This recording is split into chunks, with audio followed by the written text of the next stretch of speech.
What is going on, everyone? We are so excited to have you guys here with us tonight, right before Christmas.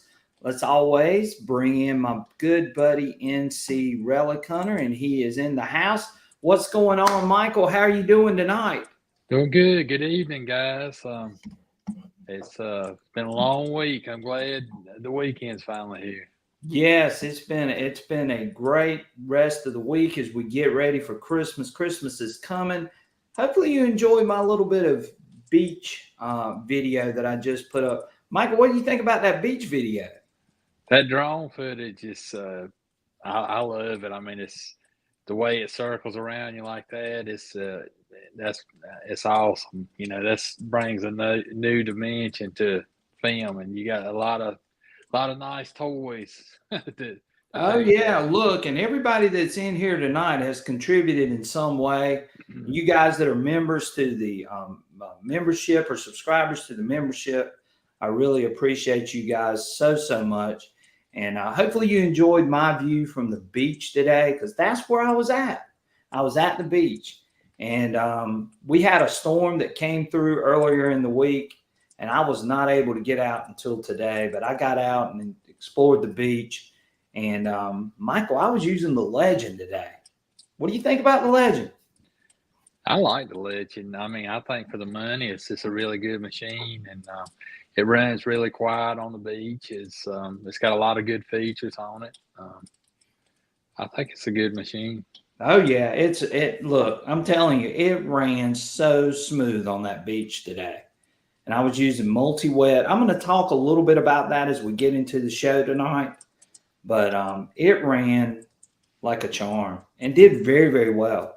In fact, I actually even got a ring, Michael. So we're going to talk about that. But let's give a few shout outs as we start our night. And we've got a few people in here. We've got Mr. Wisco Detect, always in the house. Glad to have you, Wisco. Digging Buddy's in the house. Glad to have him in here I think it's the first time I've seen him. So glad to have Digging Buddy. Mr. Fly Rock, which, by the way, we're going to talk a little bit about Mr. Fly Rock. Mr. Fly Rock is our dealer of choice. And you'll see his name is Joel. It is scrolling across the bottom part of the screen. Buy, sell, and trade. His number's there. If you are looking for anything metal detecting related, give Joel a shot. He's a real big supporter of the channel, and we are super excited to have Joel as a supporter to our channel. Joel's a good one, isn't he, Michael? Yeah, he is. I bought several things from him. He's always gave me a good deal. He's always done what he said he was going to do, and that's what I look for in a dealer. Somebody that's you can trust, and it's going to help you out. You know.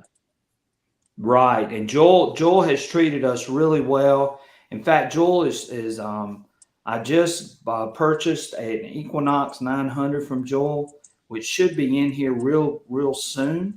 So I'm going to be showing the Equinox on here for you guys that have the Equinox 900. But I'm looking forward to that. Joel is awesome to deal with. He communicates extremely well. So if you're looking for a machine and you're looking for something, Joel is your man, and I promise he'll get that thing out to you. He'll take care of you. He'll get you good service. And if you do call him up, let him know that you saw this on Southern Relic Adventures, and Joel will definitely get you hooked up and get you in the right gear and the things that you want, and he'll get them out to you real quick. Won't he, Michael? Yeah, he will. He's a really good guy to deal with. And Oh yeah, definitely, definitely. So wanted to mention Joel, and we got, of course, Mr. Wisco Detect always in here with us. We enjoyed watching Wisco the other day too on TikTok, didn't we, Michael?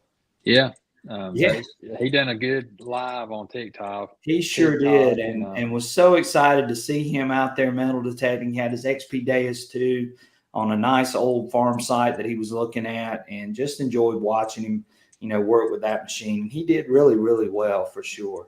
yeah, So it's glad.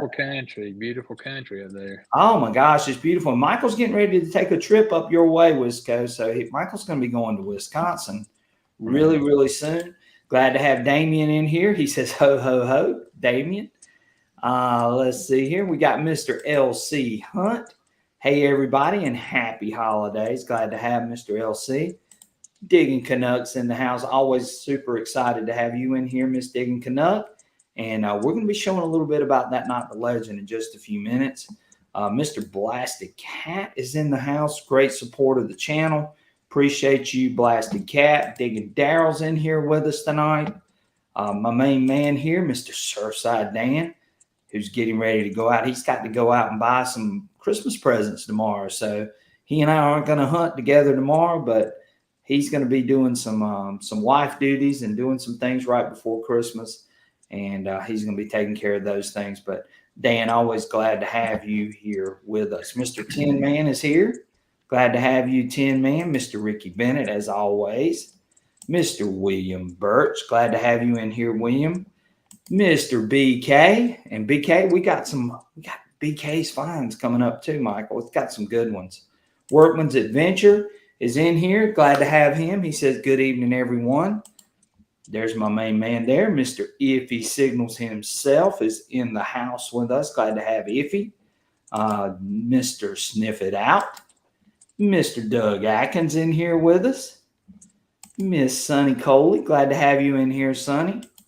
My main buddy there, Mr. Lance McElwain. Glad to have Lance in here tonight. James Bazell, always a great supporter of the channel. Mr. Prospector's Cash. Glad to have you in here, Prospector's Cash. Michael and I were just saying we didn't see your live stream on Wednesday night. We missed not being able to be a part of that, but glad you're in here with us tonight for sure. So let's see here. Mr. Wild here is in here with us and trying to make sure I get everybody. Mr. Bobby Short. And I think I'm getting down there, Michael. And Mr. Collectors Detectors. Glad to have him in here. So I think I've got everybody. Did I miss anybody, Michael? I think you got everybody. I think so. I think so. If I missed you, please let me know. I'll definitely give you a shout out. And we are super excited to have everyone here on a Friday night right before Christmas.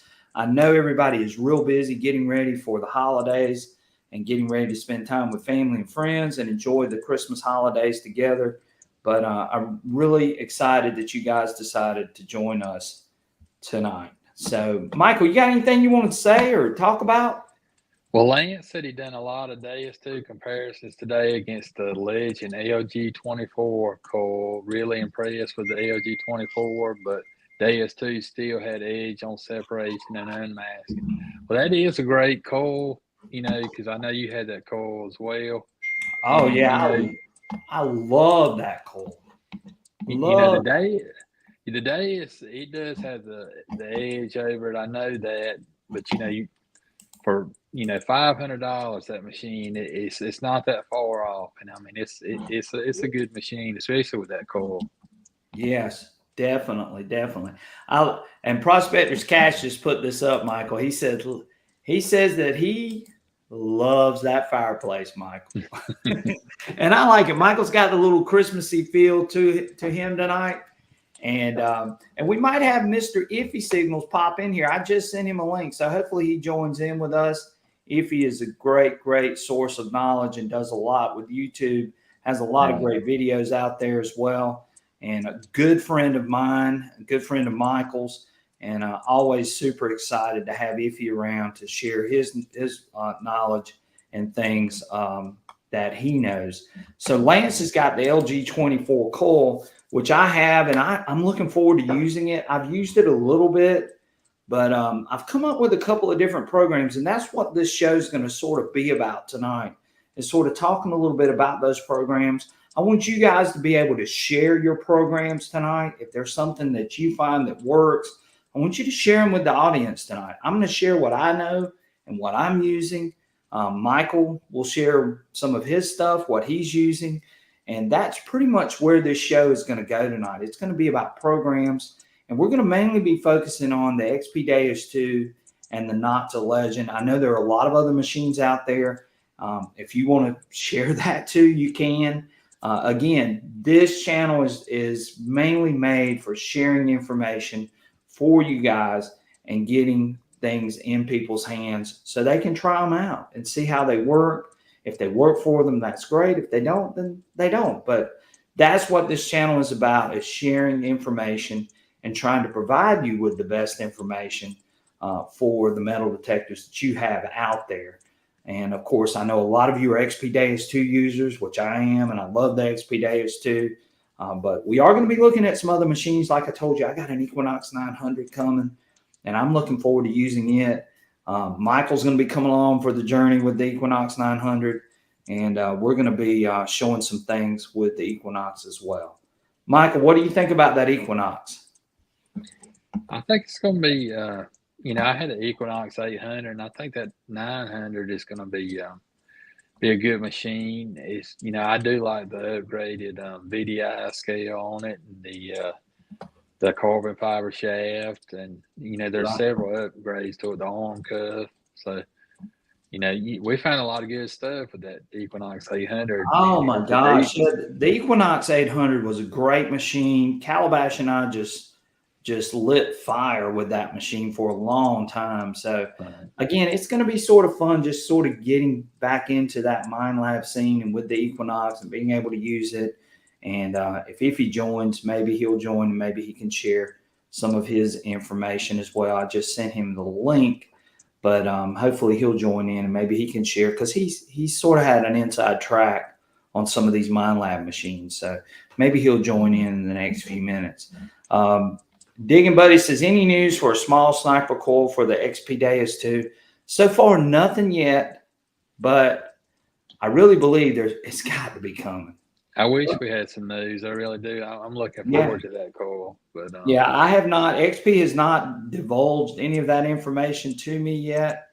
But as soon as we get something along the lines, or maybe they'll send me one to test or show or whatever. If that happens, then you guys will be the first ones to sort of hear about it. So we're looking forward. A 5x9 elliptical coil. Michael, you excited about that? I am. I like that coil for the Deus 1. I used it, probably at least half the time, maybe more, and it's a great little coil. Especially hunting in the iron and in the trash. Right. So.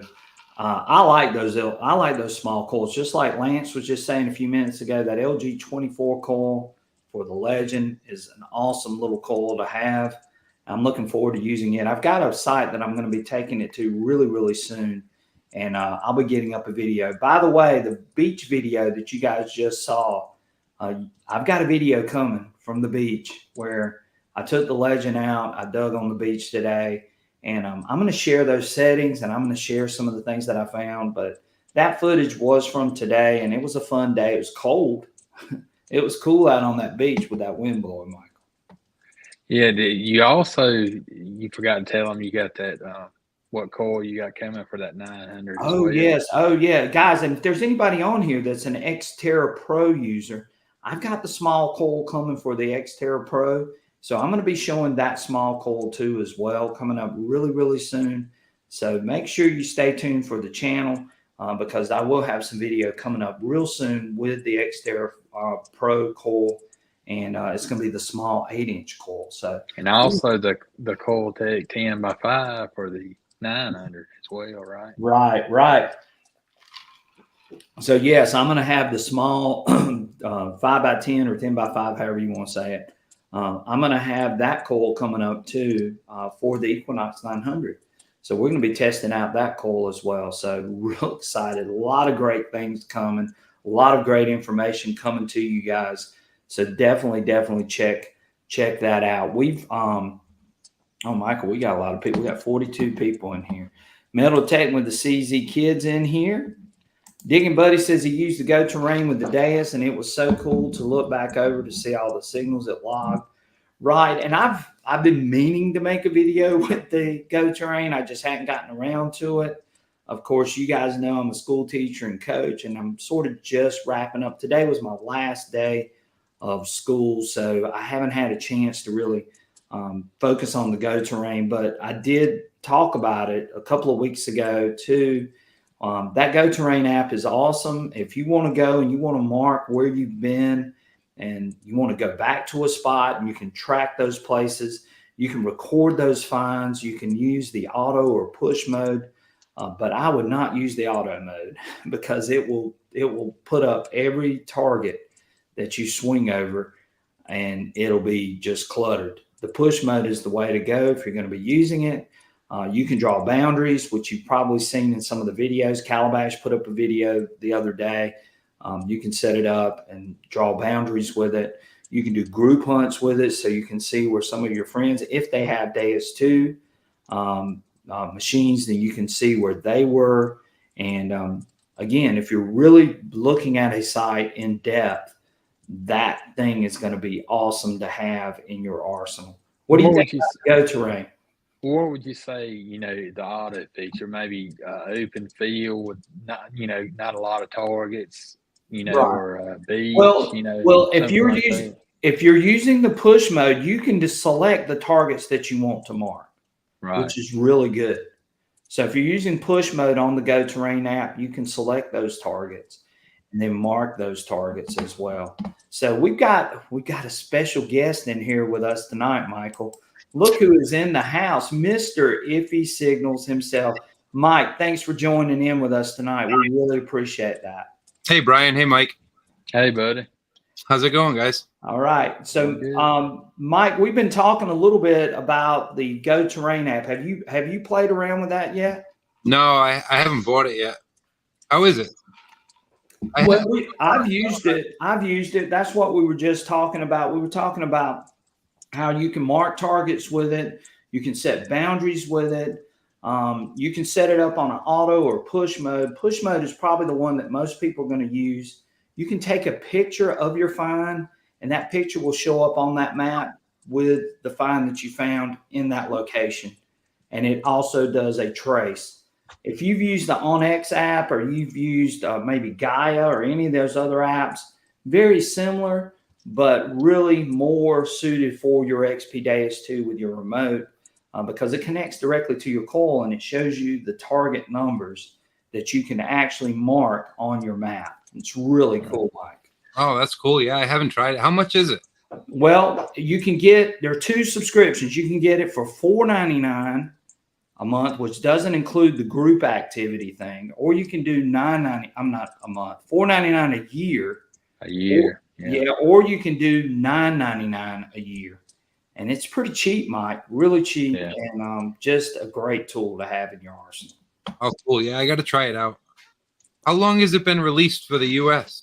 They released it about 4 weeks ago. Isn't that about right, Michael? It's been about a month. Yeah, it's been about a month. So definitely give it a shot, though. I think you'll really, really, really like it a lot. Yeah. So I was just telling the audience here that I'm actually getting a 900. And I know you and I were talking a little bit about the 900. What do you think how the 900 compares to the 800? Do you see any big improvements versus the 800 and the 900? So when I was testing the 900, it's close with the 800. I mean, technology changes, so it's a little faster. I don't think it's any deeper than the 800. Right. But you have the 99 VDI scale, which is really good. It opens it up. MindLab did that on the Xterra too. So anyone with an Xterra 700, 900, I know the feedback is the ID is bouncy, more so on the Xterra. But you'll notice some bounce in the 900 over what you're used to with the 800, just because of the wider scale.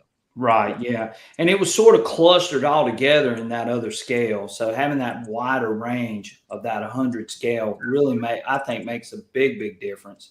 Yeah, you're gonna notice that for a coin hunter. So I have two main machines. One is the Deus 2 for relic hunting, which I just use a two-tone pitch. Right. And for every other style of hunting, I use the Manicore because of the wide VDI spread. I had it out a couple days ago, and I pulled a large scent, and it was just because I was using it to cherry pick high conductors. It was like, oh, I need some exercise. Let me go out, and I'm only going to dig high VDIs. And I ended up pulling a large scent with it because of the high VDI spread, where the Deus 2, I like it as a two-tone where it's either I dig or I don't dig. The Manicore, you'll notice a nickel will be a 25 VDI. Right. And you're going to see almost a 7-8 point spread between a zinc penny and a copper penny, which is really Oh, wow. That's a big spread, especially for that machine. Yep. In the ground, it's not as high, but above ground, you'll notice. So it's a decent spread. We're on the D2. You know what's it? A couple VD. I mean, I dig zinc pennies as high as copper pennies with the Deus 2. The Deus 2 is mainly for me the relic hunting machine, and the reason for that is because it bunches everything up above that, in that high VDI range where. I even have a small piece of gold in my test garden on the Manicore where it'll be a 1-2 VDI. So on the Manicore, you really got to be digging those low VDIs as well. Right. What is the lowest button VDI you've had come up as far as a button? A button? Yeah. On the Deus 2 or the Manicore? On the Manicore. Oh man, the Manicore will be everywhere. It can be really low.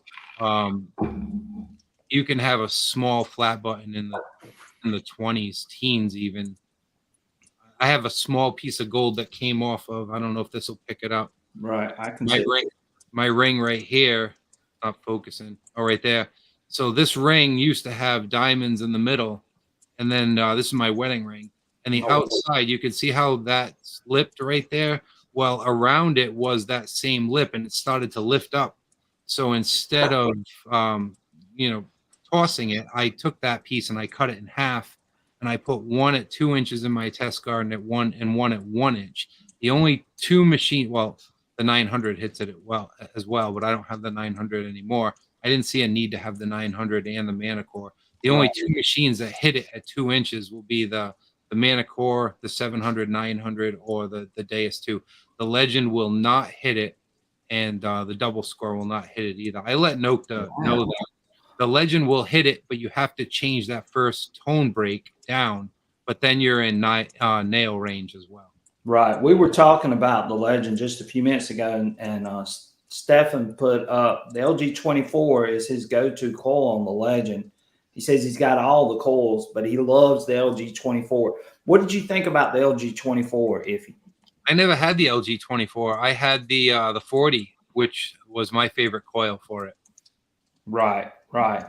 Well, yeah, I've actually used it, and Michael's actually used the LG24 on my machine as well. Mm-hmm. And we were playing around with it the other day on a little hunt, and it worked phenomenal, I thought. And the Legend with the new update and everything that they've done to it, I think it's just improved that machine dramatically.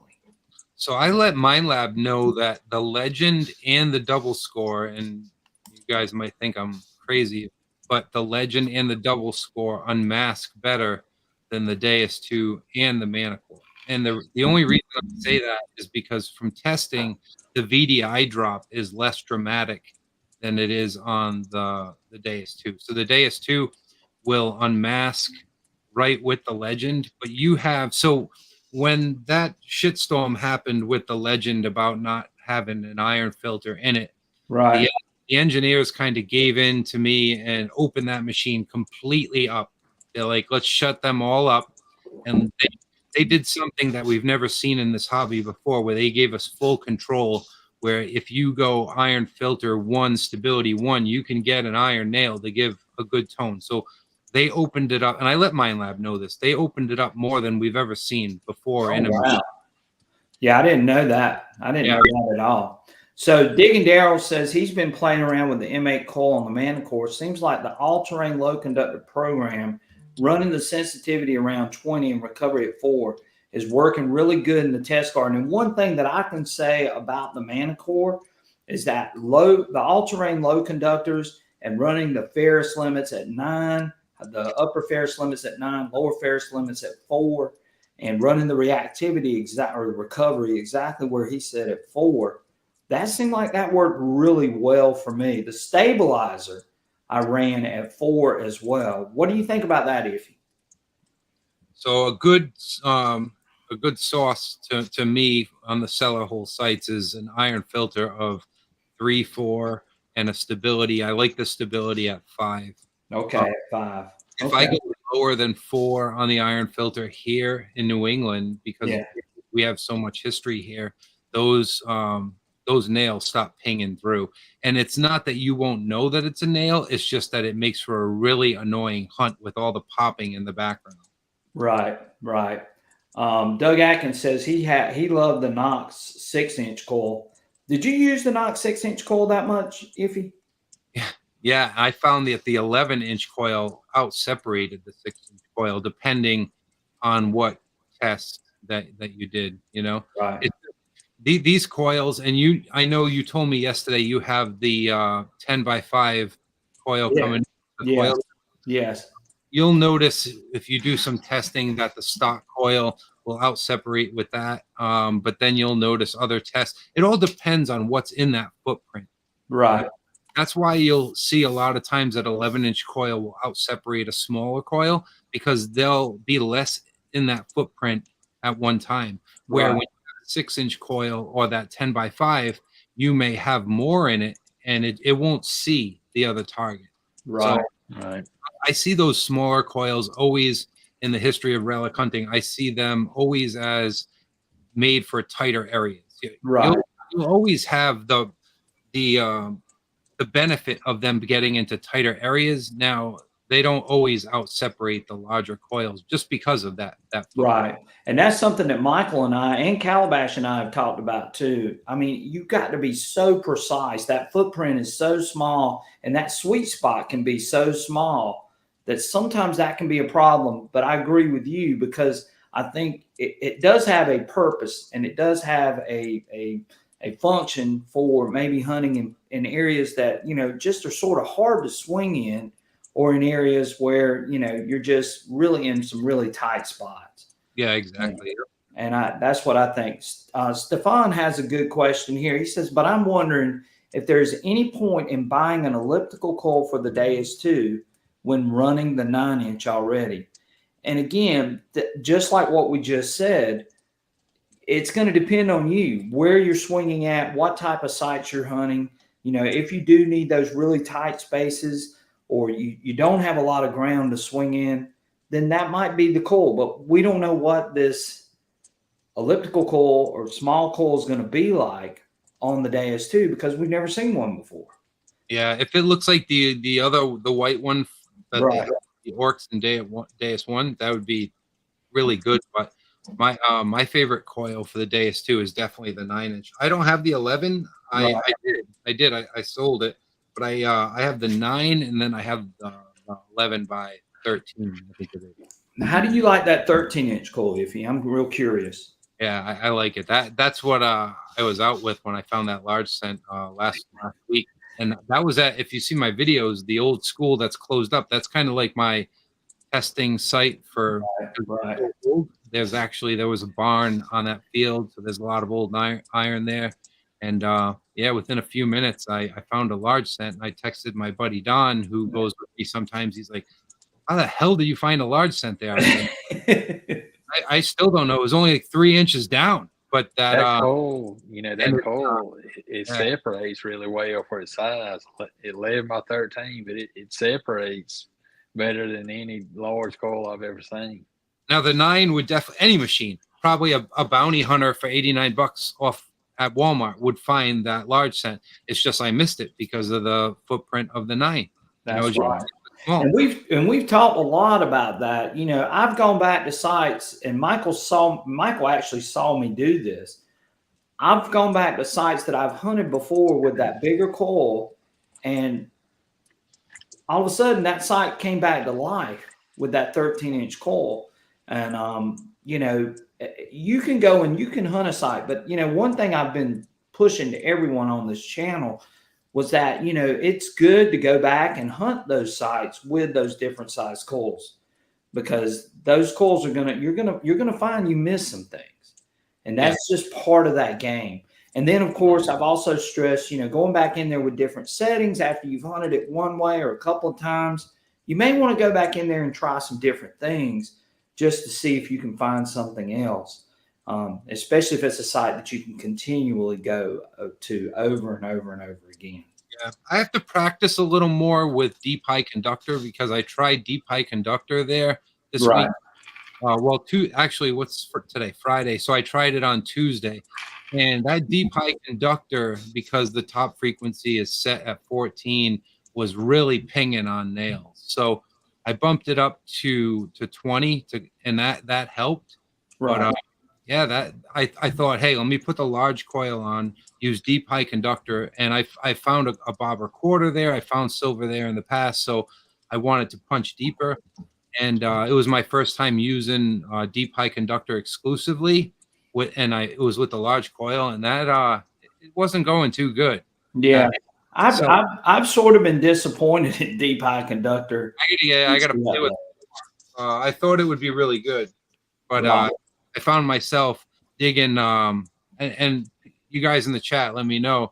But I found myself digging ghost signals with deep high conductor with the large coil that sounded really good, like high 90s. And I said, oh man, this is going to be good. And then I pop a plug, I dig down, and be nothing. So, oh wow. I have not tried deep high conductor with my 13-inch. Michael, have you tried 11 with the 13-inch deep high conductor? I haven't. Not since 0.71. I hadn't used it, but he may want to try a sensitive program. William said it falses a lot. Yeah, William. I wasn't expecting that. I was just because I've dug silver and some relics at this old school site that's closed up. I wanted to punch deeper, and I ran a notch, and I said, let me just get some steps in, get some exercise, and dig some high signals. And deep high conductor with the 13 didn't work too good for me. So I ended up going back to general, and I dug that large scent. I probably spent maybe 10, 15 minutes in deep high conductor. I dug a few holes and was still getting a good non-ferrous tone with nothing in the hole. And I said, I don't know what's going on here. So I obviously need some more practice with it. Well, you see on here, Wisco's talking about sensitive full tones, which is something that Michael and I have really pushed, and we're using the sensitive and sensitive full tones. We like sensitive full tones because it seems like it unmasks really good in relic situations. He's using the settings basically that we're using, other than I run my reactivity a little bit more. I run the reactivity at 2.5, sometimes 3 because of heavy iron. What do you think about the reactivity at 1.5? Have you tried that, or do you think that actually helps or limits you in any way, or what do you think about 1.5 reactivity on the DS2 for a relic program?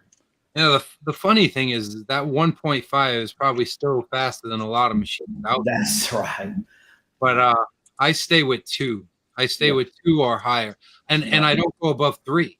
The one thing that you notice a lot with the DS2 when you test it is reactivity has a huge impact on depth. There's quirky things about certain machines like Garrett, right?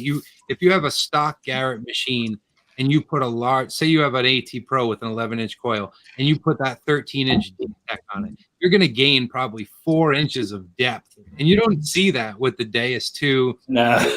Or my lab machine, you put a 15-inch on the 900 over the 11, maybe you get an inch more depth. Same thing with the DS2. I might get an inch more than the 9 with my 13-inch coil, but with when it comes to that, I noticed that separation, depth is really impacted by recovery speed on the DS2. So once you start going above 3, right, in my test garden, you will notice like where'd that coin go? I lost it because I'm at 3. So 1.5 or 1 reactivity. The day is 2.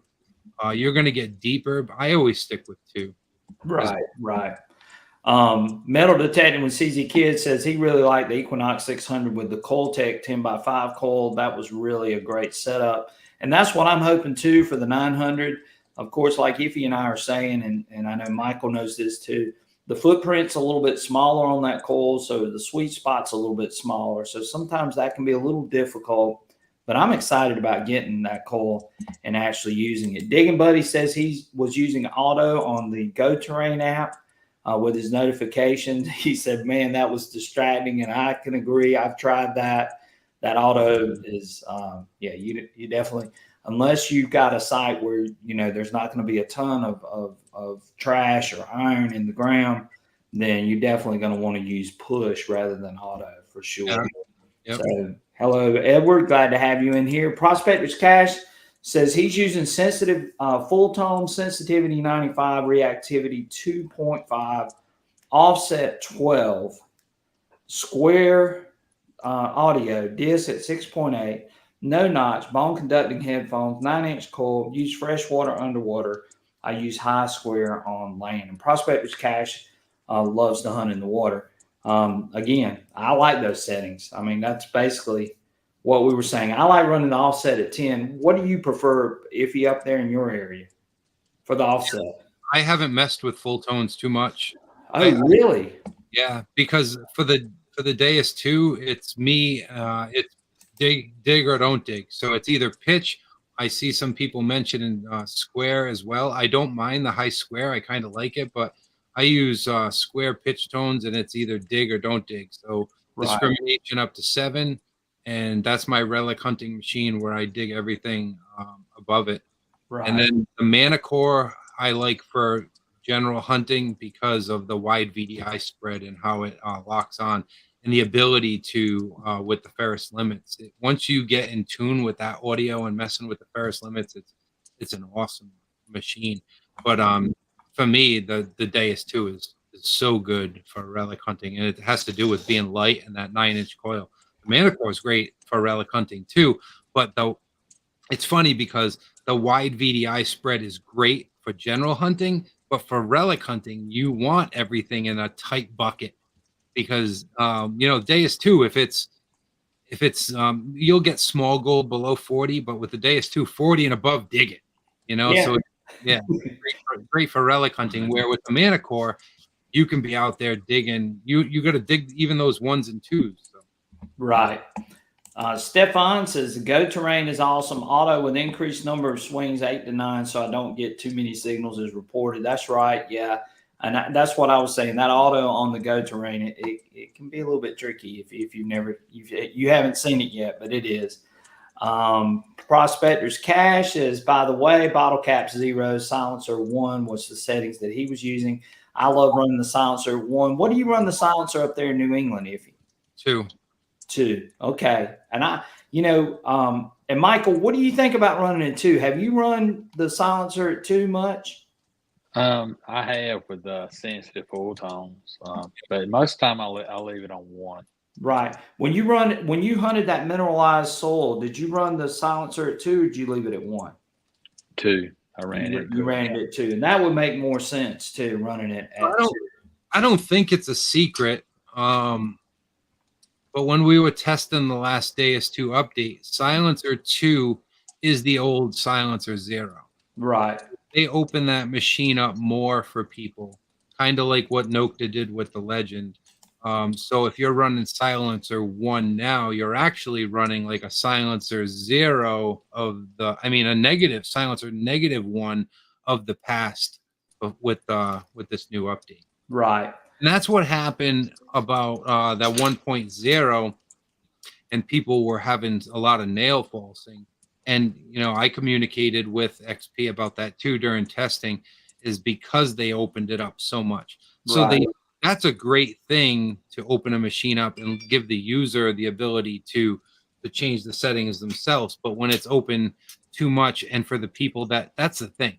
People were used to running Silencer 0. Right. I know. I ran silencer 0 on my DS1. But what happened with the update is you were so used to running silencer 0 that when you got the update, you were actually running silencer -2. Right. You know, Right. Yeah, because they switched that all around. So yeah, we were all sort of confused whenever this machine came out, what yeah. we're going to run the silencer. And then the update came out, and then you realized, hey, I've got too much on the silencer, or I didn't run enough on the silencer. So it So became a big deal. yep. Now it's actually you have to make sure that you know what program you're in because sensitive full tones is using the 1.00. Right. So you're Yeah. going to separate better, but your silencer is going to be different than if you were using general or fast. Right. Because everything else is 0.71 filters. So, yeah, you got it. Yep. Yeah, that's true. So Digging Canuck was asking, can the non-Deus people use the Go Terrain app? And the answer is yes, which I think some people have already. Prospectors Cash said yes, you can use it. The only thing is it doesn't connect to the coil to give you the target ID if you're using your phone. But other than that, yes, you can do it. You can mark targets with it. It'll track you. It'll do all that sort of stuff. You might have to manually put in the things, but you can still do it. The only thing is it doesn't connect to your coil, of course, if you don't have a Deus 2. So there you go for that. And I think somebody's already asked. Let's see here. Does anyone in the chat have the score or the double score? Yeah, that would be interesting. And what do you guys think of it? We've talked about it. Yeah, they didn't give me everything that I asked for during testing, but they did improve the score when it came to separation and field mode. But I asked for a lot. Right. Yeah, I know. I know you and Calabash basically asked for a ton of things. And, some of those things did get added and some of them didn't, but it'll be interesting to see, maybe, and Ify, I know you might be able to answer this, but I think they can update that machine still, can't they? Yeah. So Nokta obviously wanted to get it out for Christmas, and everything that I did want implemented in the machine is able to be updated. So I see Liz is getting the score next week. So Liz, field mode will be your best unmasker, but you're locked to a 2-tone program. Now park mode has bottle cap implement. I don't know. I have no. So I wasn't part of testing, but whoever was part of testing asked for bottle caps to be implemented in park mode, which really hurt separation. And Right. I felt obligated to show that because I felt like my first video was selling the double score because I was so impressed with the performance of it. And then they implemented the bottle cap feature into park mode, which hurt the separation of the machine. But field mode now performs very well, Right. separation-wise, and the score in field mode separates really, really good now. Yeah, well, I've heard, Calabash and I and Michael's heard Calabash talk about this too. The separation on the scores seems to be really, really good. Yeah. As far as what he's shown or what he's told me. Of course, I don't have a score, so I'm basically going on what you guys are showing so far. But I think it's a good machine. For the money. But I'm going to be honest. I still like the Legend, at just over $500. It's a great, it's a good deal for sure. Yeah, definitely. And the double score. So the problem I had, and I completely understand where Nokta's coming from, is a lot of things that I asked for they couldn't implement. They could, but they didn't implement because it's going to impact Legends. Right. Right.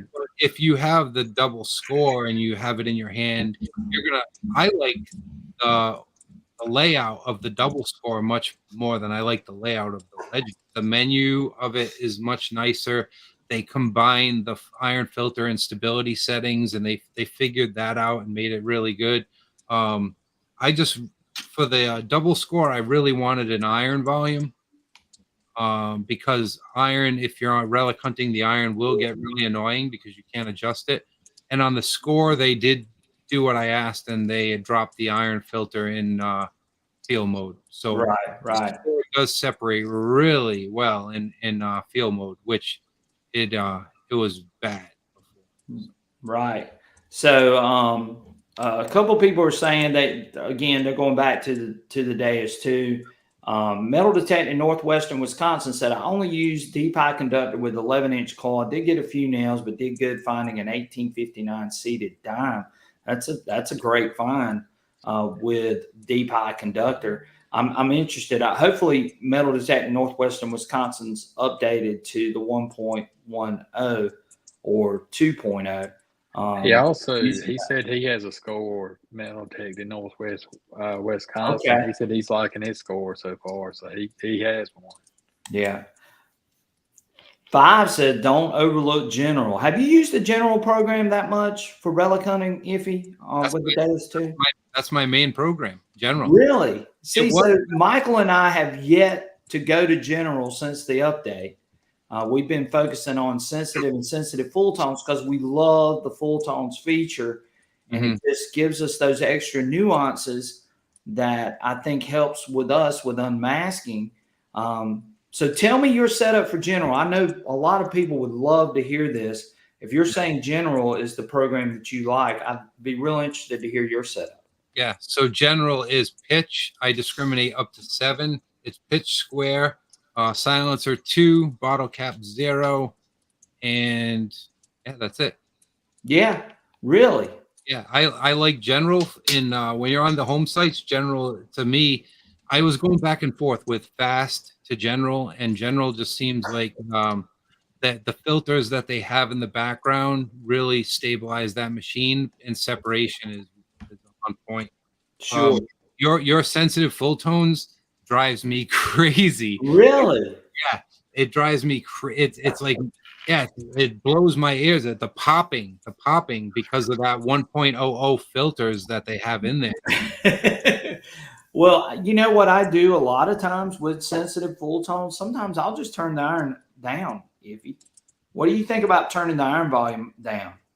I need to hear it. So I don't like the way separation tests are done on YouTube. Coin next to nail, you can see separation coin on top. Yeah. So Cash, the one thing I like answering this question when people ask. Let's go ahead.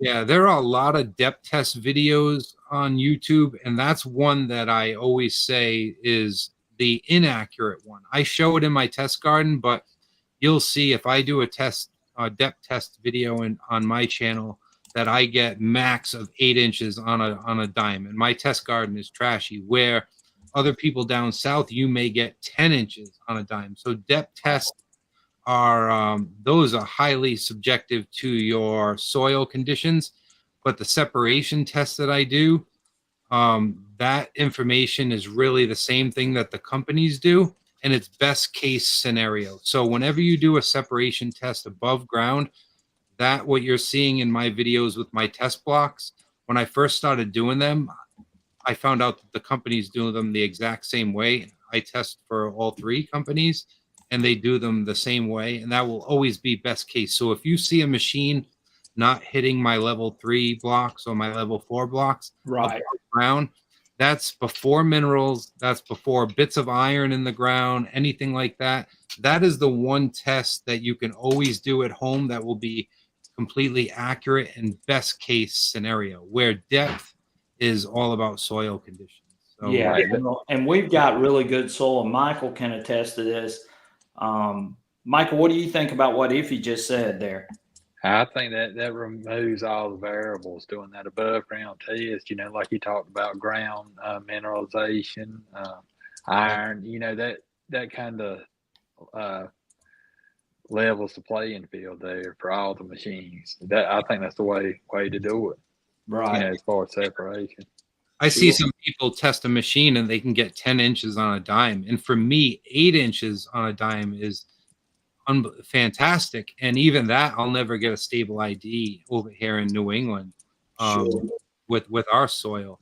But separation wise, like the blocks I made, and that's all glued down. that's a great testing point for me to be able to see where a machine falls. And the way that I created those blocks were with some were with Equinox 800 and others were with the Manicore. And I made those tests hard, but I made the level 1 and 2 easier for beginner machines because Amazon was sending me some to test and things like that. And I noticed that the score struggled on the level 2, and I reached out to Nokta during it wasn't testing, it was she sent me those and said, tell me what you think.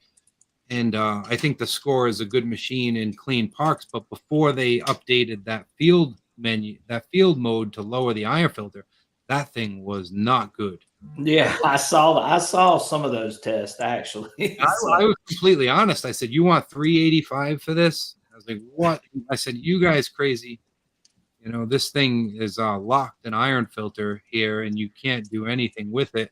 And luckily they updated it. Right. So now you have field mode on the score, which has a low iron filter, separates really, really well. And if someone getting in the hobby with that, just the regular score is really impressive. Yeah, that's a great machine for somebody just starting. If you got that machine, you're in pretty good shape, especially if you're going to go hunt iron or you're going to hunt the beach or whatever it may be. So I know that that's going to be the case. And Nocta makes a great product. Lance says, I noticed that anything below a reactivity of 1.5 starts to make my DS2 unstable and chatty, which I agree. And I think we all agree with that, right? All right. Yeah, that's like the Legend. I wouldn't go above reactivity 6 on the Legend or it starts getting really crackly and choppy VDI. The Legend separates really well. But when you start to bump up that reactivity, it starts getting really choppy. So. Right. Stefan says that on the DS2, I use reactivity 1 at max.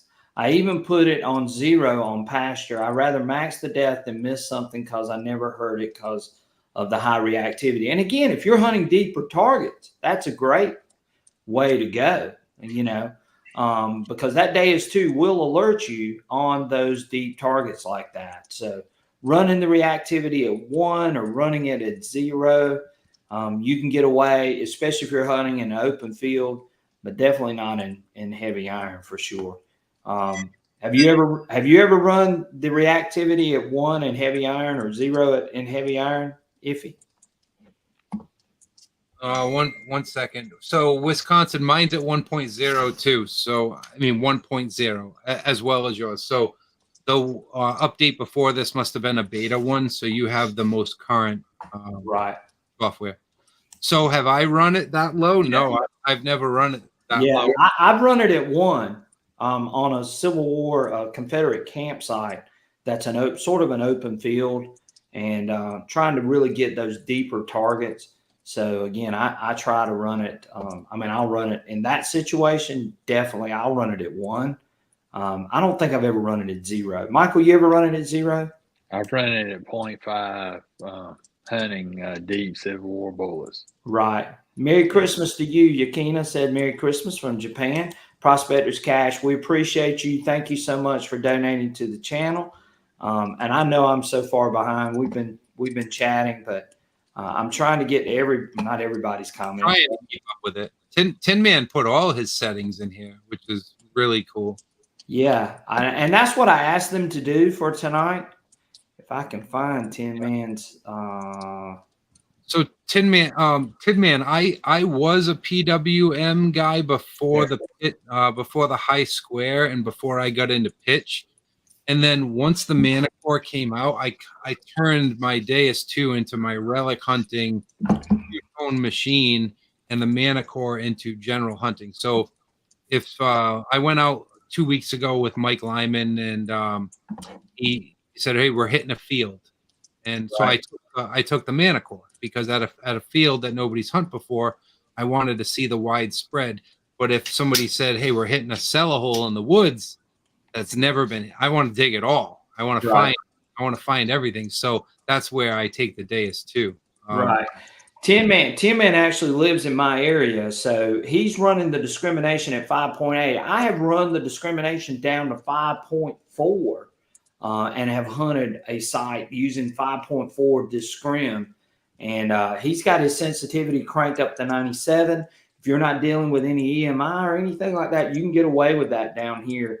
I don't think I've ever run my sensitivity above a 95, but he's saying 97 on here.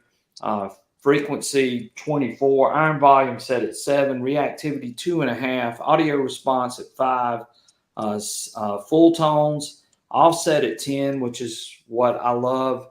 Bottle cap reject at 0, silencer at 3. I never run the silencer above 2. And Calabash and I have had this conversation. Michael and I have had this conversation. It seems like when you get above 2, it tends to take away some of the unmasking capability. They did that on purpose for people getting comfortable with the machine. 1.00 was not like that across the board, and what happened? It frustrated everybody. Right, exactly. Audio filter at 0. I like running a little bit of audio filter. I like running it at 1. I think it cleans the target up, especially on deeper signals. And Michael has seen the same thing. And then he's got his equalizer settings on there, which is really nice. And then sometimes he notches from 23 to 43. Those are great settings. Other than I don't know that I would run my silencer that high. That's it. Really good settings. Josh says general is great. Yeah, I've messed with them all. I used to like fast, and then I switched to general just because I like the filtering that they have in place when you're in tough nail sites. It does good. I still get the 85, 86 on nails here. I'm sure everyone in the chat who has a AS2. Right. And there's a lot, by the way, which you can tell. We're just all have nightmares about 85, 86. 85s, 86, and 87. Those are just the worst ones. Yeah. But sometimes you got to dig. It depends on the site. I'll dig them. If I know I'm in a site where there's all kinds of old stuff coming out of the ground, I'm going to go after it for sure. Even if it's a one-way signal. Yeah. I'm going to chase it, and any guys that have watched my videos on here will see me doing that as well. So we've got a lot of comments. We missed a lot of comments, guys. I apologize if we missed you tonight, but I will go back and rewatch this chat, and if I have to make a video or something to try to answer your questions, we will definitely do that, as we got a lot of questions coming in here tonight, hot and heavy. So Edward Golden says, I normally run the Legend. I just ordered an Xterra Pro for a backup and also for my son to use. He will be moving up from a bounty hunter. Well, he's made a great choice. Mm-hmm. The Xterra, way better than the bounty hunter as far as some of those things go. And just the features and everything you get with the Xterra, it's a great machine.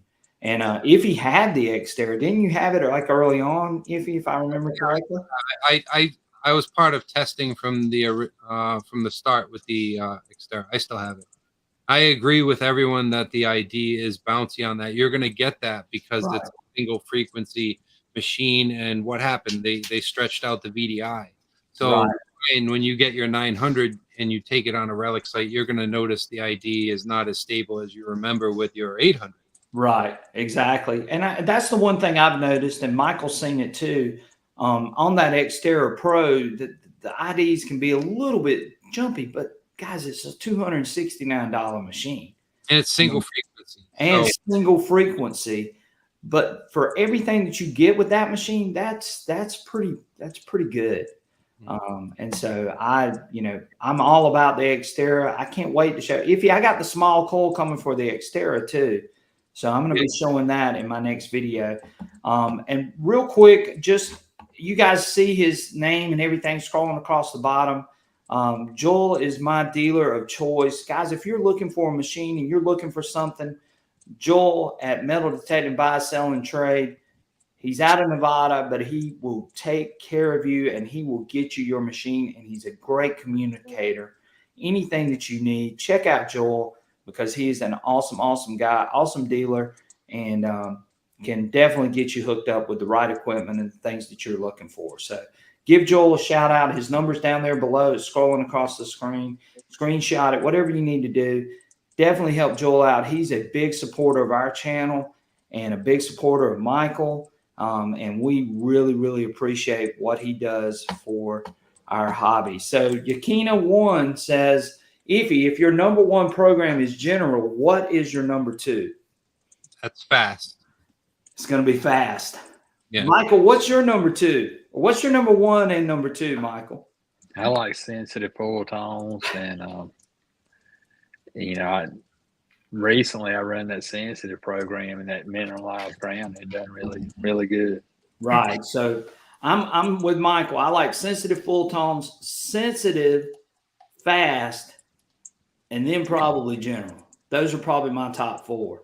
So you guys are definitely in tune with the audio of that 1.00 filter. Oh yeah, I love it. I'm telling you, it does a great job of unmasking, better than anything I've seen out of this machine. Now I love fast.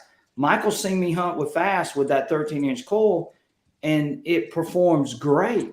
But so I completely know what you're saying, because I made a video showing the XP fixed the 789 VDI issue.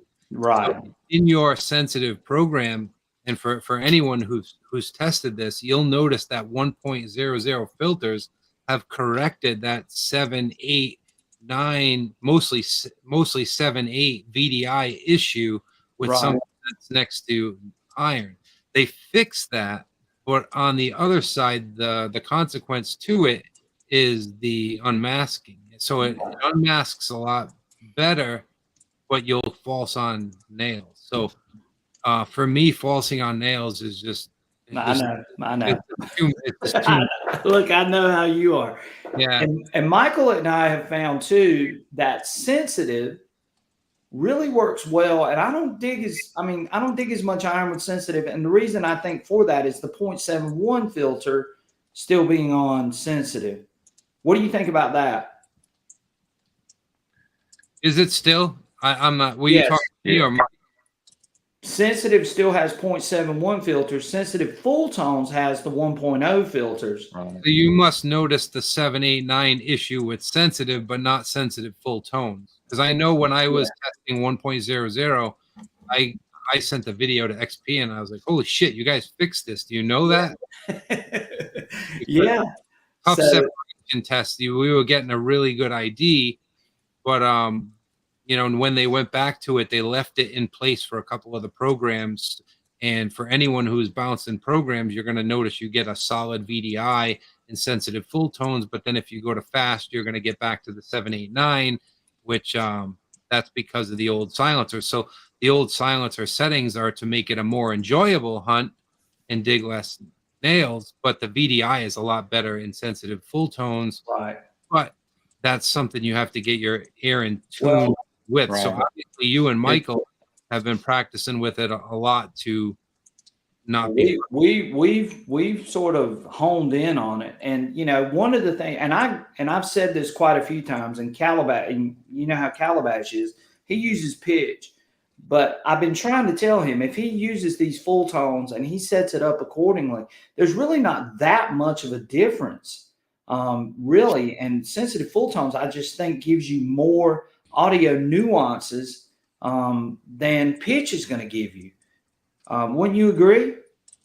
The only reason I think that I use pitch for it, and I'm not speaking for him, but the reason he may use pitch for it is because we use the Deus 2 as a dig it all relic hunting machine. Right, and he and I always use pitch with the Deus 1. I mean, that's what we cut our teeth on. Yeah. But the full tones, that's having the way the full tones cleaned up with the Deus 2 and with the update, I think just really sort of shifted my whole opinion of full tones. Yeah. To me, it's just way too much information on a relic site where it's like low, high, low, high. I just need iron or good. I get that. Simple. Like, hey, dig it or don't dig it. And I use the pitch high square with that now. And when you bump that tone up to 900, that it stops you in your tracks. It's right. Like, you could be half asleep and that thing's like, hey, wake up, dig you know. So we had a question up here a few minutes ago. Edward wanted to know, do you have any tips for the Xterra because of the VDI issue? But I don't think there's much you can do, especially when you get below 6 inches with that machine.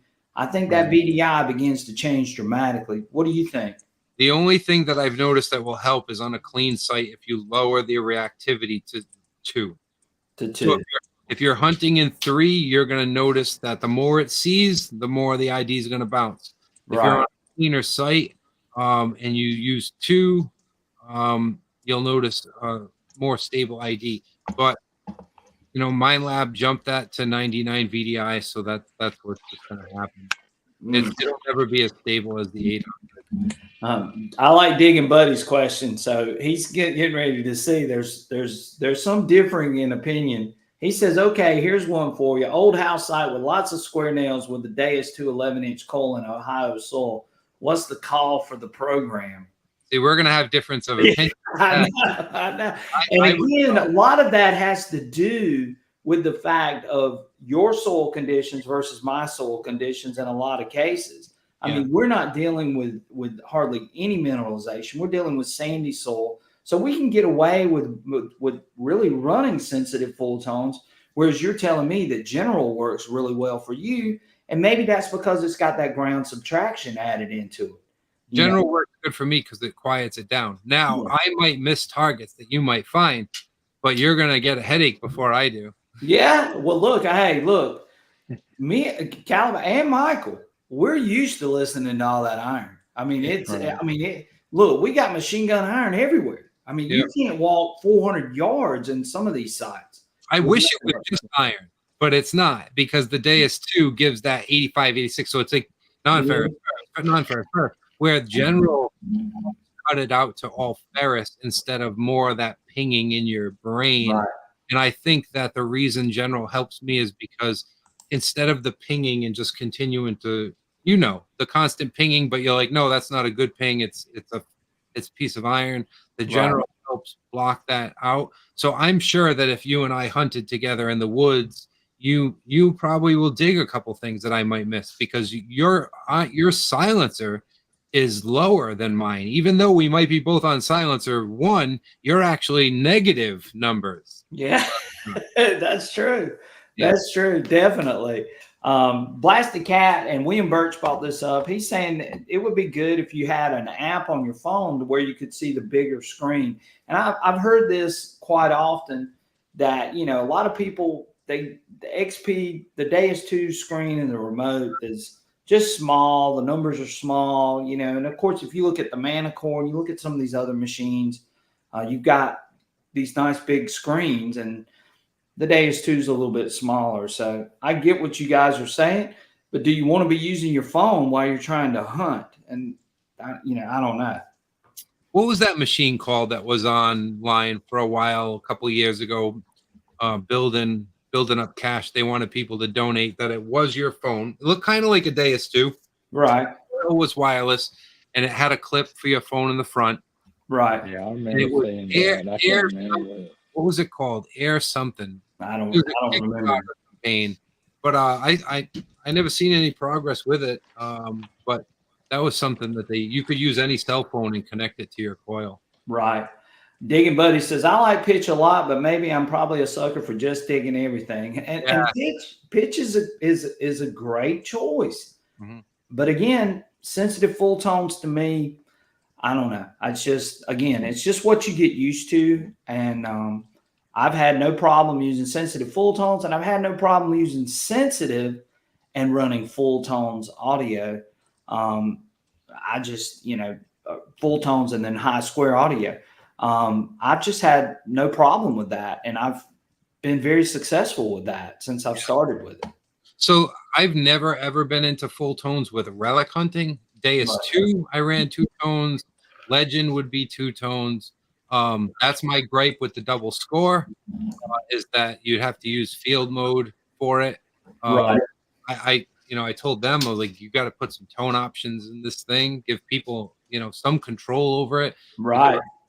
For me, when I'm relic hunting on an old site, that's history. I either want to know it's iron or I want to dig it. Yeah, well, I agree with you too now. Different tones going on in my brain and all this. You know, I got Well, why kids. not? Well, but here's my question to you. Why not just turn the iron down? Well, I do. I keep my iron volume low, which helps me know where the action is. Right. But I just want a good tone or a bad tone when I'm relic hunting. Right. It's just something that I've always had. To me, the multiple tones in my ears is just overload. Right. But like I use the Manicore in 5 tones. Right. General hunting. Yeah. You know? I get it. Yeah. Prospector's Cash says sensitive full tones lets me hear gold better. Yes, there is a nail issue, but I'm all about the gold. Hey, and again, if it works, that's what you need to go with. And like I said, Michael and I have just sort of gotten used to it. We've attuned ourselves to that particular sound. You get used to that. You can tell the iron by the sound of it after a while. You know, you got to get your ear into it. You know, I guess it takes just a while. Whether like if you care what the tone sounds like, then I guess the full tones would be perfect because it is improved. I just don't care what the tone is when it's above iron on a relic site. I just want to dig it. So for me, 2-tone with a pitch audio and square is perfect because I don't even need to look at the remote. I'm just going to dig it if I'm at an old home site because it's history. It's related to the site. But yeah, if I'm out at a field and I'm digging, then if I was just using the Deus 2, I would want full tones or all tones. But I use the Manicore for that. Right. So Relics and Rings says he doesn't like pitch unless he's gold nugget hunting. He prefers 3 tones in relic hunting and 5 tones for coin hunting. And again, it's what you get used to. It is, yeah. And I mean, if that's working, Relics and Rings, stick with it because again, it's just what you're used to. And I don't mind hearing all that chatter. And if I'm in a whole bunch of iron, then I'll just turn the iron volume down and I'll keep on hunting and I'm just listening. I try to run my machine as wide open as I can and try to live on the edge, but I'm digging in iron. So, I mean, that's just the way it is. Right, Michael? And that's how we run our machines, correct? Right. Yeah, that's how I run mine. So just, living on the edge is, just what we do in that iron. And those nails, they drive me crazy. 85, 86, 87, they're there. But you can move and turn on those signals, and you'll get a lot of nuance with some of those nails that can sort of help you. That I think can help you clean up that signal and sort of give you an idea, hey, there's an non-ferrous there's not. And sometimes you chase, and sometimes you miss out. But sometimes you get really lucky, don't you, Michael? Yeah, that's right. Joe Albano said that he's wondering. He said that 2.0 he just updated to it. He just wanted to make sure that's the latest update. It is. That's the latest one. It's 2.0. Right. It's just for deaf people. That's what my ears. He's got my 11-inch coil. Yeah. So Middle of the Tank, Northwestern Wisconsin says, I can usually hear the nail falses with sensitive full tones when using the square audio. And this is something that I've been stressing to people.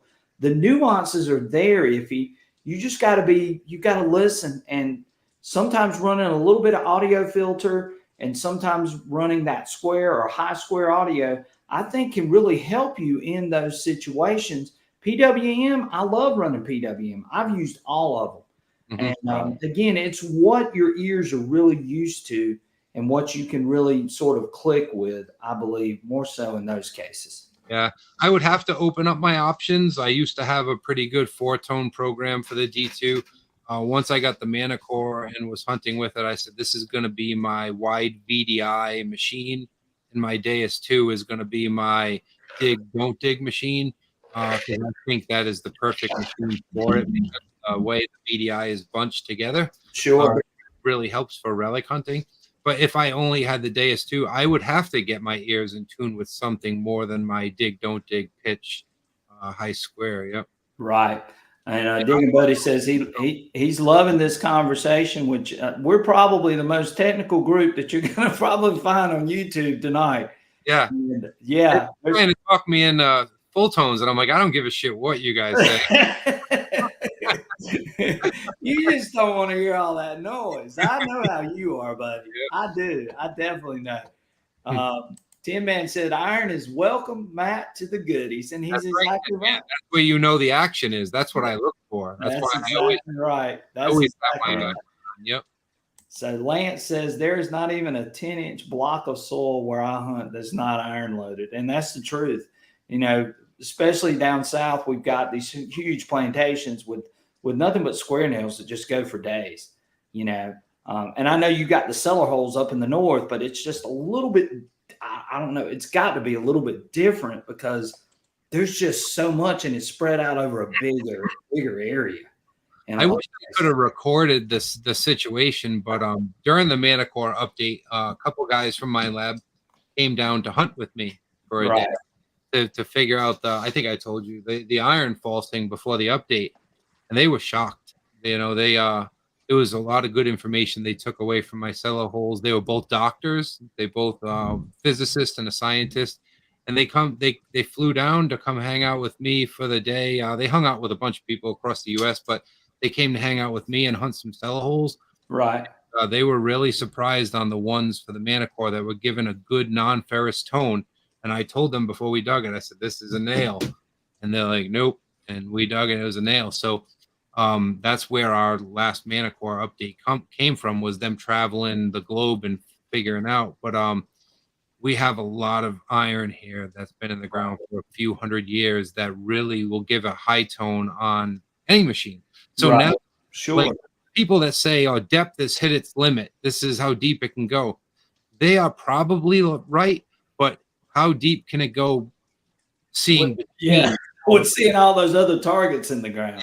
Exactly. And you know, we're at the point now of separation in this hobby of what can it ignore and still see the good stuff. And that's really where we're at. And the Manicore does really good at that. The Deus 2 does really good at that.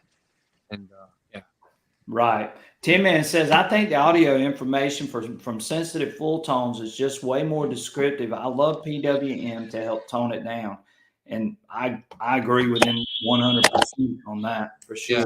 PWM is definitely the most information that you're going to get, probably out of any machine on the market. Right. So I do like square high tone. I like the new high square, but it has more information than square. But you're still not getting anything like you would get with PWM. That is a lot of information. Right. Jason Britton says pitch is great on the beach, which I run pitch on the beach. You know, and here's the one thing. I know we're talking a lot about the XP Deus too, but on the Legend, I love running pitch. And I don't know how much you played around with pitch on the Legend. Yep. But I mean, I like that. I mean, I like it a lot. I like pitch for the beach, and I like pitch for relic hunting with the Legend. What do you think about those? That for the Legend? I do. I've used the Legend in a two-tone for relic hunting and in a pitch. And I always, for relic hunting, end up going back to a pitch where it's a dig or don't dig. But if I only had one machine and I was going out with the Legend, I would set up maybe a three-tone program where I knew iron, mid, and high. So I knew, I knew my crappy targets, I knew my nickels, and then I knew my high conductors. So it gets to a point with me, though, where I like 5 on, say, the Manicore. I liked 5 on the Equinox, but 5 can get to be too much too when the IDs are overriding each other when you're not in clean ground. Especially like on the Nox where you're going 18, 19, 20, when it's a penny and you're jumping into different buckets, it can get annoying. Yeah, and one thing I love about the Legend is being able to adjust the volumes and being able to set that pitch sound for the different segments. And I love that a lot. What do you think about that? You could do that when you get your 900. You'll have fun with that too. You could do that with your 900. Well, I had an 800 and I did it with the 800, but the Legend, just being able to offer you that feature, to me that's just phenomenal. Yeah. Yep. That's that was my gripe with the double score, is I just wanted a few things in it to keep it out of Legend territory, but things that I thought were needed, like the iron volume and a few more tone options. Right. I think the double score, being a 60 VDI machine, should have a 60 tone option, and it should have an iron volume option. Right. Because the iron gets really loud when you're out relic hunting with it, and you Right. don't have the ability to adjust it. The Legend has so many options. I think they could have gave a couple more to the double score, but for anyone who has the double score, they possibly could be working on an update with things that I asked for. Because everything is available in an update. Nothing that I asked for, they said, was a hardware concern where they weren't going to be able to do it. Right, right. Yeah. And I'm like you, and I think Michael will agree with this too. I think the double score, you don't want it to compete with the Legend. So I'm just not sure how all that sort of fits in. I know they're not giving you as many features as the Legend has, but it's still a pretty competitive machine to the Legend, don't you think, Iffy? Not right now. Not Maybe right now. it has no features. None. Yeah, but as far as what you can do with it, it still has some of those capabilities as well. Yeah, it's a great turn on and go. I don't understand. The one thing that's pretty crazy is the score and the double score are only $50 apart. Right. Right. The score is like completely no, don't bother. If anyone comments and says, should I get the score or the double score, it's always the double score because it's only $50 more. Yeah. The score really doesn't have that many features at all, from what I was told. Right. Score- I think they really need to adjust the price, difference between the ledge and double score and the score. I told Delic, I was like, this to me, because of the audio, this should have been your simplex lineup. It should have been your simplex light and your simplex ultra. Right. But because those have the duck tones and the double score and the score have the new Legend tones. So that's it for what you see now for the simplex light and ultra. That's it. They're done with those tones. I've already talked to them about that, and they've confirmed that you will not see those tones anymore out of Nocta. It'll always be the Legend tones going forward, which is great news because those tones just give me a headache. But I thought that should have been like the score should have been like your simplex light, and your simplex ultra should have been your double score and given some more options in there. Because right now your simplex ultra has way more features than your double score. It does. It really does. And it's a deep machine too, Iffy. The ultra is. Yeah. And the double score right now could be just as deep as the Legend. The only thing stopping it is your iron filter and recovery speed adjustments that you have more on the Legend. If you take a Legend out of the box and turn it on, a double score out of the box and turn it on, they're going to be the same depth. Recovery speed will be right on par with each other, same depth, but you have a lot more adjustment with the Legend. Right, right. James Bazell says, and this is a good question. He says, I'm a coin hunter in trashy parks. I use bottle cap rejected 3. Had many hours on the DS2 and never dug a crown cap. I see many run bottle cap rejected 0. Why is 0 better? And of course, I know all of us have the same answer. Iffy, what do you think about 0 versus 3 bottle cap reject? What is he missing out on? Go ahead and tell him. Yeah, you're losing separation. You're gonna have a more enjoyable hunt because you're gonna dig less bottle cap, but you're masking targets with bottle cap 3, just like any machine. So bottle cap 3 is something that the Nocta put in place. Deus XP has bottle cap as well, and Minelab has their. Remember on the Equinox 600 and 800, they had FE and F2.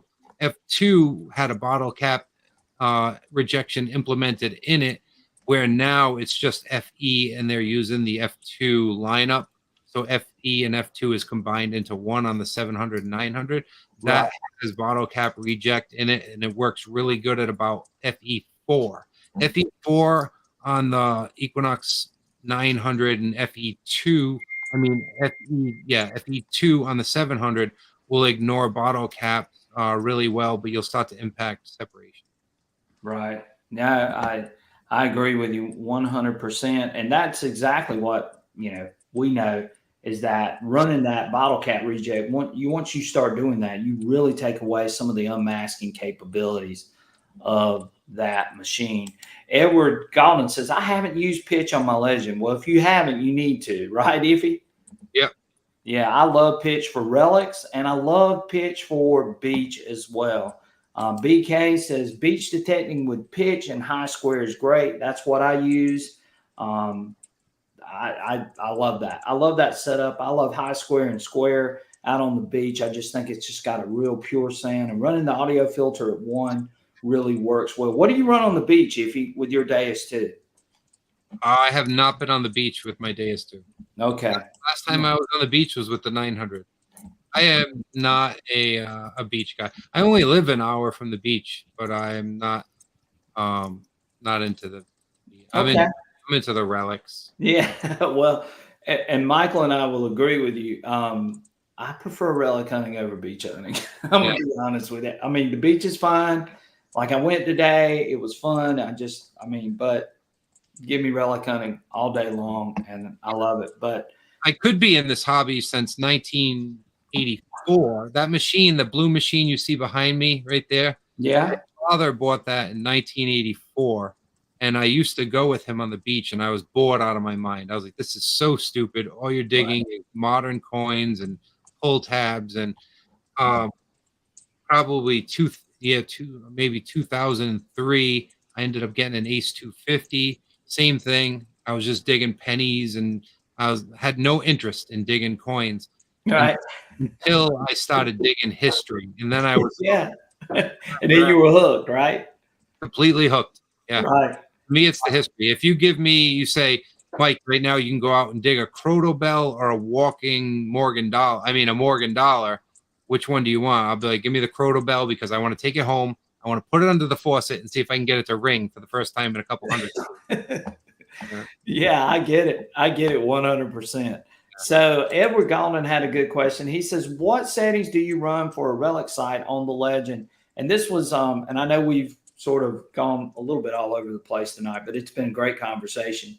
And I just got through saying I run multi 2 and I run pitch tones I love. And then I adjust, and I won't go into all of it because I'm actually maybe going to be making a video sort of showing my relic program for the Legend.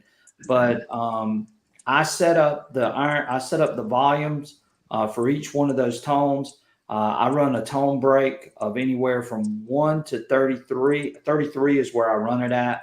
And then I'm sort of like if you just said this a few minutes ago, where I've got a dig and I don't dig, that I set up on the Legend running those pitch tones. What about you, Iffy? What do you think for the Legend? Yeah, I do. I like the pitch tones as well for the relic hunting with the Legend. Yeah, I like it, and I adjust the volume for those tone segments, and I adjust how I want to set that up, the pitch of those, and then I go from there. I run a tone break of around 33, 34. Usually most of the targets below that are not going to be the kind of targets I want to dig. And I can still dig, large cents, silver coins, some of the buttons and things like that. I can dig those with that setup, with that tone break at 34 running pitch tones. So that's just where I'm at with that. Iffy, what do you think about the AccuPoint pinpointer? I know you've been using it. What are some of the features on it that are better features than say the Mind Lab Pro 540 that just come out? This was the AccuPoint was a game changer for the industry. We've never seen a pinpointer that ignores iron. Not that I would use that feature because I already have the hole dug, and I'm probing in it. But that's the first pinpointer that we've ever seen that I think that will ignore iron. So, and it has a really good iron audio. So my favorite pinpointer before I got the AccuPoint was the Profine 35. I have the 40. I think that the 40 is a little too sensitive Works just like the 35. I asked my lab, I was like, when I got the 40, I said, well, why isn't this thing rechargeable? What's going on? And I'm sure that might be something that they're working on, but that AcuPoint, I've had it out a bunch of times now, and it's my favorite pinpointer. To get it to work with the Manicore, instead of using the Manicore headphones, I use my adapter, which is the low latency adapter, and I plug that into the back of the Manicore and hook up my AcuPoint to that, so I can use it through the headphones as well, just like in the MI6. Yeah, It's a great pinpointer, and that's one of the ones that you could say, hey, this is the first in the industry. Right. I'm real interested in that, and I was hoping that I might get one, and maybe I will be getting one in the near future. But yeah, I think that pinpointer looks awesome. Calabash has sort of told me and filled me in a little bit about it. Everybody that I've seen that have been using it on YouTube and other places seem to have very high marks for that pinpointer. So I'm real excited. How about the little screen? I mean, can you really see anything on that screen with it being so small, Iffy? Perfectly. Yep. Really? See it perfectly. The only thing I'm concerned with is getting it scratched, but I mean, the last 2 weeks I've beaten it to hell. And when I get home, I just put the whole thing under the sink in the kitchen. I take my brush for my dish cleaning brush, and I right the whole thing. And it doesn't. I think the screen has a little screen protector over it. If you look close, you see it. Yeah, it cleans it up good. There's no scratches on the screen or anything, and it's very accurate. The retune works good on it. I like that it has 2 individual caps. I actually took one of the caps and I plasti dipped it in black plasti dip. Right. And the other one is still in the box, just so that one of them, I usually dip all of my pinpointers in the black plasti dip. Oh, okay. I've never done that. Michael, you done that? I'll get it. No. Yeah. That's really cool. That's a great tip there too, Iffy, because I know I'm pretty rough on a pinpointer when I start sticking it in the ground. So this is the cap, and you can see how it's all black because I buy a can of that plasti dip. And I just dip it in. So this thing comes right off, and this comes with 2 of them.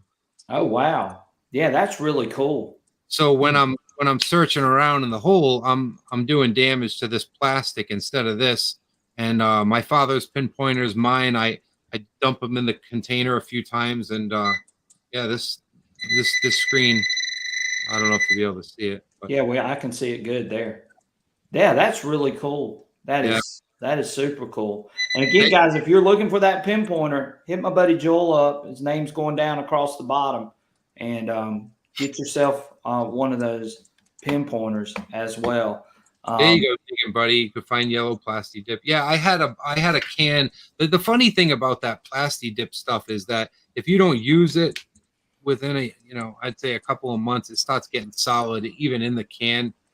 So I ended up buying another bottle and plasti dipping all of mine. I have 2 Profine 35s. My father has one. I have a 40, and then I have this one. My father's favorite pinpointer is still the Garrett Carrot because of how loud it is. That's what he's used to, though. Yeah, how loud it is. So I was thinking about putting the other tip on this one and giving it to him for Christmas. Right.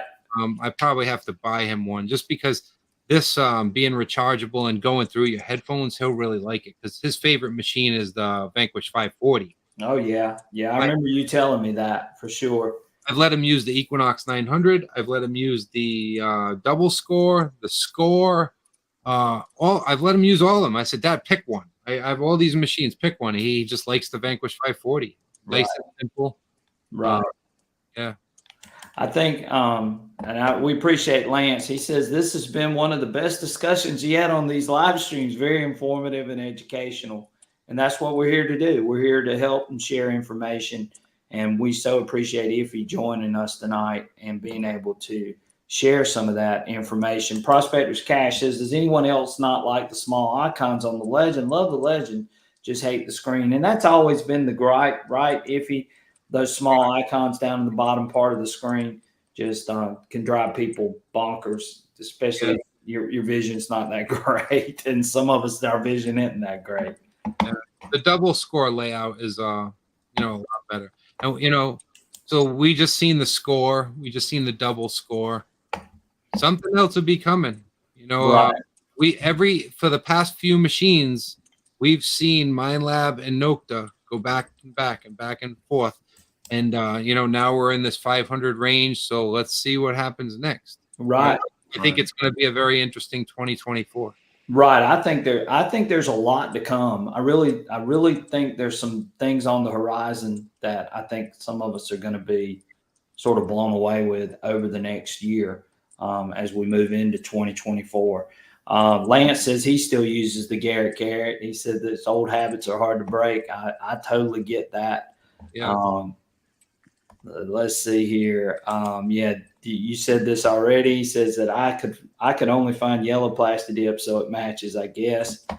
And yes, William Birch says yes. If he does know his stuff, and Iffy and I talk, Michael talks with Iffy. We're all sort of in a group together, and we sort of look out for each other. And again, Iffy is a great source of knowledge and testing, and does an awesome job on his YouTube channel. If you haven't checked Iffy out on his YouTube channel, definitely go over there and hit that subscribe button for Iffy.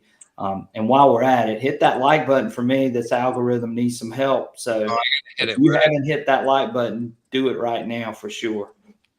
Yeah. BK says live stream classroom. It definitely is, because we're talking some really technical stuff. And hopefully we've shared something that you guys can take away with tonight as well. What do you think, Iffy? What do you see in the future maybe for MindLab? Do you think MindLab's going to go and maybe do away with the 3030 and come out with something else? Are you seeing that too, or you think that's going to happen? So this is not their flagship machine. They made that clear, and I think on the website the 3030 is still there. Right. The Manicore is not their top dog. Something will be coming. I hope I'm part of it. They loop me in whenever testing starts, but right. I'm sure it's going to be really, really good.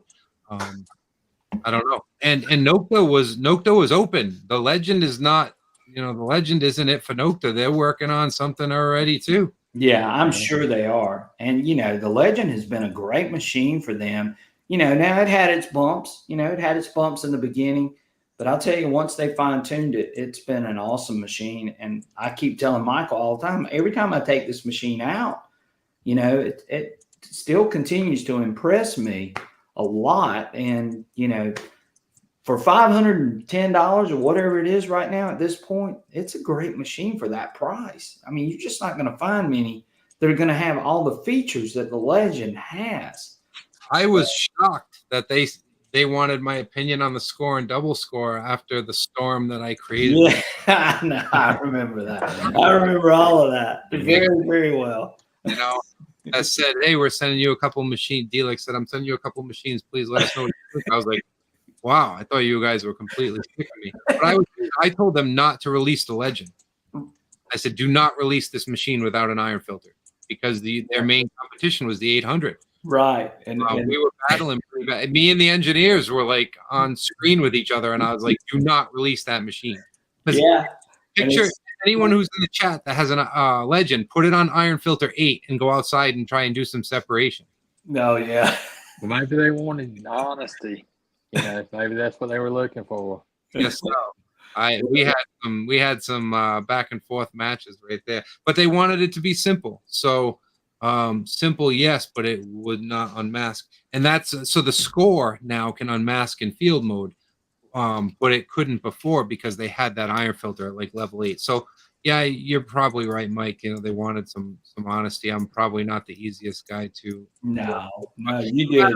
Company sends me something, I'm completely honest. I've tested for all three, and I'll be honest with all of them. I want them all to succeed because it's better for us, right? Right. It's a hobby. Yeah, exactly. We're getting machines under 500 that you couldn't get 10 years ago for 1,000. Yeah, that's the way I look at it too, Iffy. I feel the same way. I mean, you think about what we started with versus what's out right now that the people that are Exactly. getting into the For the hobby. money.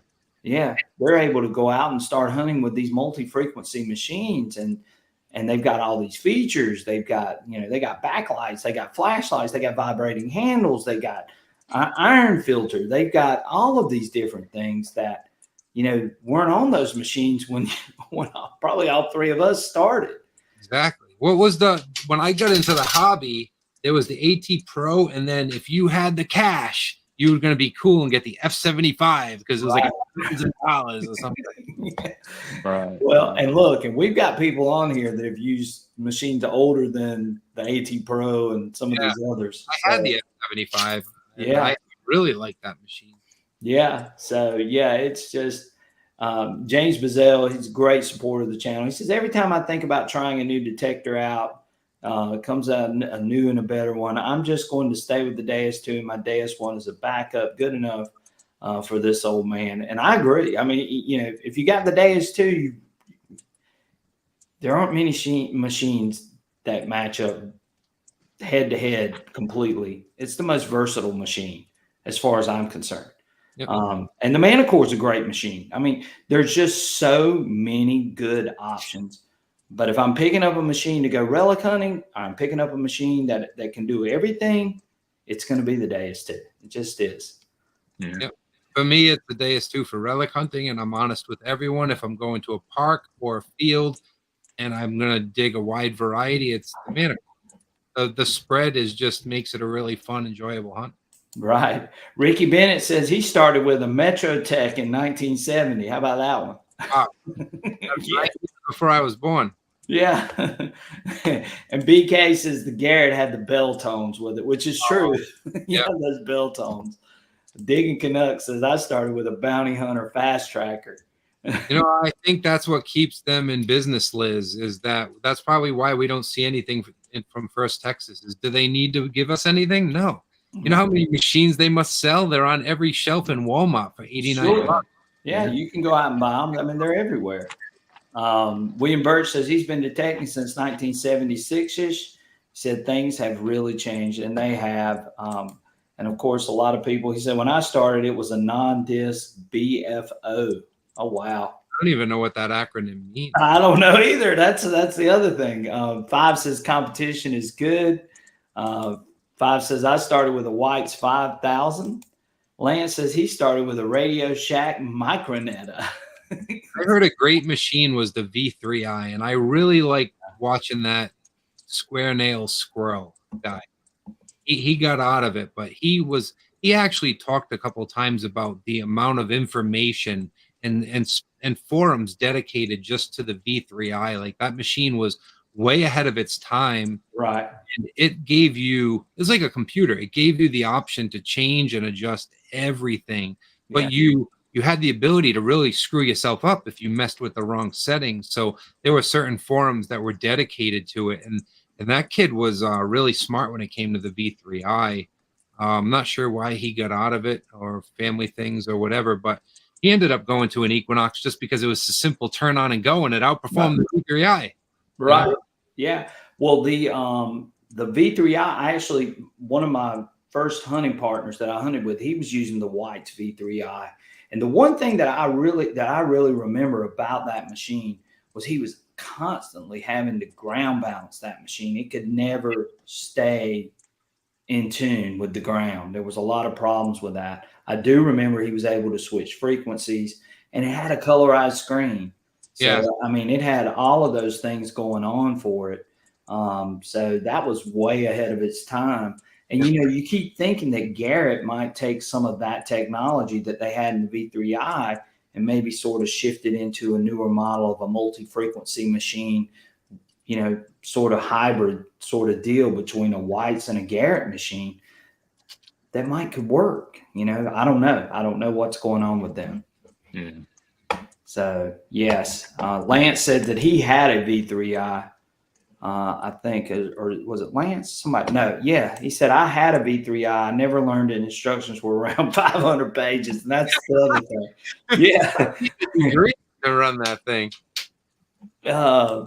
Metal Detecting with CD. Where do you go to find Go Terrain detailed directions? We'll be trying it out. You can go to XP's site, and I believe they've got a manual up there to use it. You can go watch Calabash's video. He just put one up recently. It's not that hard. You just got to go to the Go Terrain under your options menu, Metal Detecting with CZ Kid, and get it to connect to your coil, which it does. And then you got to, if you got the app on your phone, it automatically connects to your coil. So you definitely have to install the app on your phone and then go from there. But whatever you do, if you're going to be hunting in heavy iron, don't use auto, use push and select the targets that you want to use. BFO beat frequency oscillator. Yeah, and I know nothing about BFO. Yeah, I've never heard of it. Yeah. Yeah, that's funny. Frequency. Digging Daryl says he started with a bounty hunter. Metal Detecting with CZ Kids. So Square Nail was a very good channel and suddenly disappeared. I don't know. I did not know Square Nail. Oh, you got to check him out, Brian. He did really, he put a lot of time into video and editing. He did a really, really good job. And he worked full time too. So yeah, sure, work-life balance got in the way a little bit there. I talked to him on the phone a couple of times. He's really, really nice guy. He had a lot of informational videos out there, and yeah, he made good videos. He really did. Yeah, it'd be nice to see him come back because he had the passion. You could tell. Oh yeah. Well, I'll definitely have to go check him out because I've never heard of him actually. Surfside Dan says, how many of you remember a machine called the Turtle? It talked to you and you could see what the target was. I think is what he's trying to say. Turtle. I think that rings a bell. The name the Turtle, because I have a couple boxes of treasure magazines from the 60s, 70s, and 80s, but I don't remember the other than the name. I don't remember. Right. I've seen the Fisher CZ70 Pro. I actually hunted with a guy that used to use that machine actually. He liked it. He was really good with it too. But again, we've just got so many good options now that some of these machines are just, they're out of date, Yep. Digging Buddy says, haha, the whole map. But yes, if you use auto, you wouldn't be able to tell what was on your map. So be careful. If you're in an open field, you could run auto, but if you're not, and you're going to be hunting heavy iron or site that's loaded with trash or targets, then you definitely want to use push as well. Fly Rock says, how the boutique, the XP ORX, great machine for the money, way underrated, I think. And I like the ORX with the elliptical coil. I know a lot of people that were using that and have continued using it. Single frequency machine, but if you're prospecting or hunting for gold, it could be a great machine with that elliptical coil. And not a bad machine for the price for sure. Ricky Bennett says BFO machine was the original headache machine. Lance says, Surfside Dan, I think the machine that talks was the Green Garrett GTI 2500. Lance, did you see my recent video? I actually have GTI 2500. Yeah. Oh, really? I watched it. Yeah. Digging Canuck says that she used the RX for 2 years, found a ton of rings for her. Yeah, and with that elliptical coil, that thing was pretty deadly. Again, when I went to dig stock this past year, there were a lot of XP ORX machines out there with that elliptical coil, and people were finding stuff with it. So it was a great machine and still is a great machine. Yeah, Liz, congrats on becoming a nomad. I saw that on your channel. I was actually a little surprised. I was like, oh, I thought you loved your Deus too. But yeah, congrats. That's really cool that they joined up to be a nomad. Right. One thing I wanted to do real quick, Iffy, is I have not shared our finds, and I want to share these finds real quick. These were submitted by our followers and subscribers, so I want to make sure I get those up. And you can comment on them too if you like, but we're going to add that to our stage here. And these are our finds of our followers here. And we've only got a couple. The first is from Mr. BK. BK found a beautiful 14 karat gold ring on the beach. And he dug this the other day, right when our other live stream was going on. But anytime you find a gold ring, 14 karat gold ring on the beach is always a great day using the Deus 2. And if he wants to share his settings that he was using, if he's still on here, BK, you can share those settings over in the chat. I'm sure a lot of people would love to hear what your settings were for finding that 14 karat gold ring. We've also got Miss Aggie Hall, and she shared these with me the other day too. Beautiful seated. Looks like we got us a little. Is that a Spanish? What is that, Iffy? Hammer coin. Is that a hammered coin? That's exactly what it looks like. So she shared that with me, and then she shared me the bottom of this glass with the looks like a bird or something on the bottom of it. I've never seen that particular style of design on a bottom of a glass. How about you, Michael? You ever seen that? Iffy? I haven't. That's pretty I have neat. not, no. Yeah. So just some unique finds, and these finds were all brought to us tonight by Joel, who's our metal detecting guy and dealer here of buy, sell, and trade. So we want to share his dealership down at the bottom. Definitely, if you're looking for something or you're interested in a machine or accessory, give Joel a call. His number is down at the bottom, and he'll try to take care of you and do the best he can. He does a great job of communicating, really good about getting his equipment and stuff out to you as soon as possible. You've heard us talk about a bunch of machines tonight. You've heard us talk about the Legend, the Deus 2, the Score, the AccuPoint.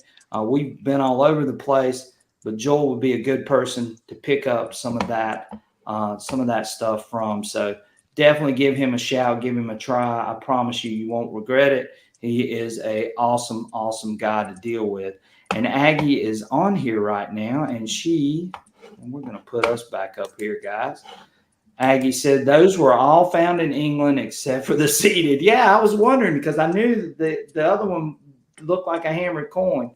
But congratulations and thank you, BK, and thank you, Aggie, for sending those in. And Aggie, you should have gotten your giveaway, which we're going to do a giveaway in just a few minutes too, Iffy. So you definitely want to stick around for that. But definitely. We appreciate you guys sharing those finds and us being able to share those with everyone on the live stream tonight. If you dug a lot of seededs up there up north in New England? Nope, I've only dug a couple of seededs. Really? Yeah, last year I found my first flying eagle too. If you've been on cellar holes, coins are kind of few and far between. It's mostly a lot of relics related to the site. Right. Yeah. Well, I know Michael. Michael, how many seeded coins have you dug? You've dug a lot. I'm not sure. I hadn't really counted them. Yeah, I got a few. Well, you know what that means. When he says he hadn't really counted them, you know what that means, right? He's got a lot of them. He's got a lot of them. Send some to me. I know. I love digging a seeded coin. A half dime or a dime they're just unbelievable coins to dig. And with the Deus 2, just has the sweetest sound in the world. So yes, Joel's number and his email address is scrolling across the bottom. Joel also has a Facebook site too. It's called Buy, Sell, and Trade on Facebook. If you go on to Facebook, you can find it there too. But Joel mainly deals through his email and through this number. You can contact him, let him know that you found him through Southern Relic Adventures live stream. I know he would greatly appreciate it. Super, super nice guy. Great equipment, great service, great communicator. Definitely check Joel out. He is an awesome dude for sure. So they want to know if you dig a lot of 2-cent coins. No, I've never dug one. I've dug a couple of trimes, but never a 2-cent. I've never dug a 2-cent. How about you, Michael? No, I've never dug a 2-cent coin. I've been with a guy that dug one right beside me, but I've never found one. Right. Workman's Adventure said awesome finds, Aggie. Lance says a flying eagle has eluded him for 15 years. I've dug 4 flying eagles. How about you, Michael? I've got two. One, just one for me. Yeah, those, and it's funny how that works. Up north you dig certain types of coins, and then you come down south, and then you don't. Like I saw a Connecticut the other day, dug here in South Carolina, but I've never seen a Connecticut dug anywhere in my area.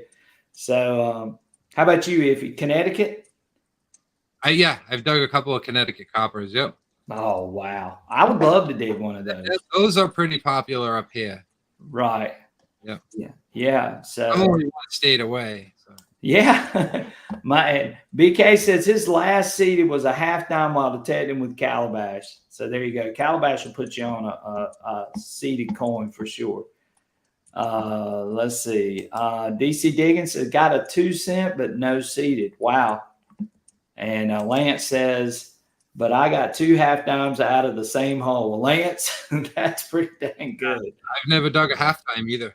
Yeah, the half dime is just, I don't know. I love that half dime coin because it's so small.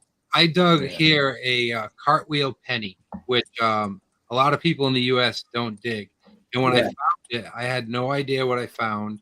And I was with I forget the name. I forget his name, but he used to be the head of Rhode Island Relics. Okay. And he put on the digs here in Rhode Island, the pound the ground digs. Yeah, pound the ground. Yeah, I've heard of them.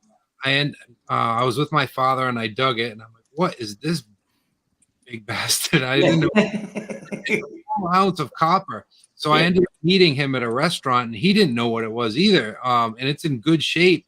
He thought it was like a kg. So they're pretty rare to dig a cartwheel penny here in the United States. Right. And it was ringing really high, and I almost didn't dig it because I lift my coil up, and if I get like a foot above it, I'm like, that's probably a can. So I ended up digging it. It was a cartwheel penny. I've only dug one, but it's in good shape too. Yeah, I've seen a couple of cartwheel pennies down here. Believe it or not. Yeah, I've never dug one. We joke about it, but I don't know if anyone knows what's his name.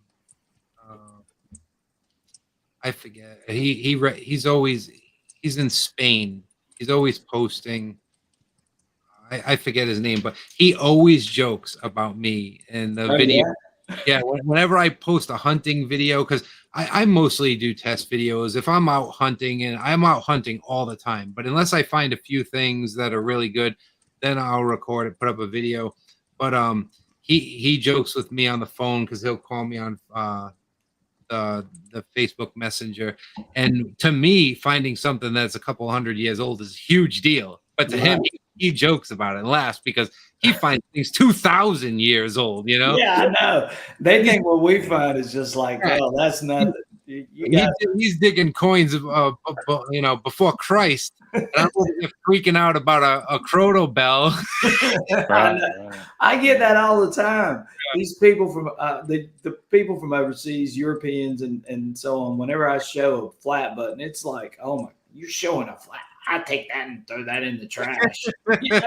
And we're like really excited about finding a flat button. And to us, it's completely crazy because for us, we'll find a crotal bell or a cartwheel penny or a seeded or something like that. And the people out west, which we didn't start going over there till the 1850s and the gold rush or around there, think that like, wow, that's really cool being in Rhode Island and having the history of the United States and digging that old stuff because we settled in the Northeast. Sure. But then even us, when you're in England and Spain, they just laugh at it, Yeah. Well, and it's just funny how all that stuff works. Yeah. BK says his half dime was whole because most of the people wore those around their neck and like a little necklace. Yeah. We saw that. LC Hunt says he has more cap buzz silvers than he does seeded silvers. That makes 0 sense. Yeah. One of my buddies digs in California, and he'll send me a picture every time he digs a wheat penny. I'm like, oh, look at this! I got a wheat penny. Oh my God, I throw them away. We get spoiled too now as detectors. We get spoiled. Calabash and I used to always have this conversation. You know, we'll dig a barber or something like that, and we're like, barber, you know, or a mercury, and we're like, we don't want that. But for a lot of people, that's a great find, and you know, I still like finding some silver. Some people get really spoiled and they don't want a mercury dime, or they don't want a barber. They would toss that in the trash for the most part. So yeah, it's interesting how that works. I coin hunt when I want to relax. Yeah. And I relic hunt when I know I'm loaded. I don't know if you could see it. I am loaded with poison ivy from the hunting. See it? From the hunting. Yeah. Tuesday and Wednesday. I was by myself deep in the woods, not wearing gloves like an idiot. And you know, I dig that large scent. So what do? I go deeper in the woods, and you know, I'm digging trash and everything, and then I come home and I know I got poison ivy. Next morning I wake up, I'm covered in it. No, yeah. Oh, it's real bad down here. I mean, it's bad. Michael's seen me have it really bad. I mean, I'll get it like all over. I've never had it. I don't. You never had it? I get it. No. I get it so bad, and yeah. And I still go out without gloves like a moron. And yeah. The one site that I hunt all the time is loaded with poison oak, and I am highly allergic to it, and I will never learn my lesson. I had it so bad that my finger, I had it all over the top of my finger, and it was so bad that my finger was as big as my thumb, if not bigger. Yeah. I'm stoned on Benadryl right now. I took 2 Benadryl when I was talking to you, and I said, hey, send the link, just because it gets in between my fingers. And I wanted to go hunting today because here in New England, for anyone in the chat who's in New England, we've had 2 years that we were able to hunt all winter.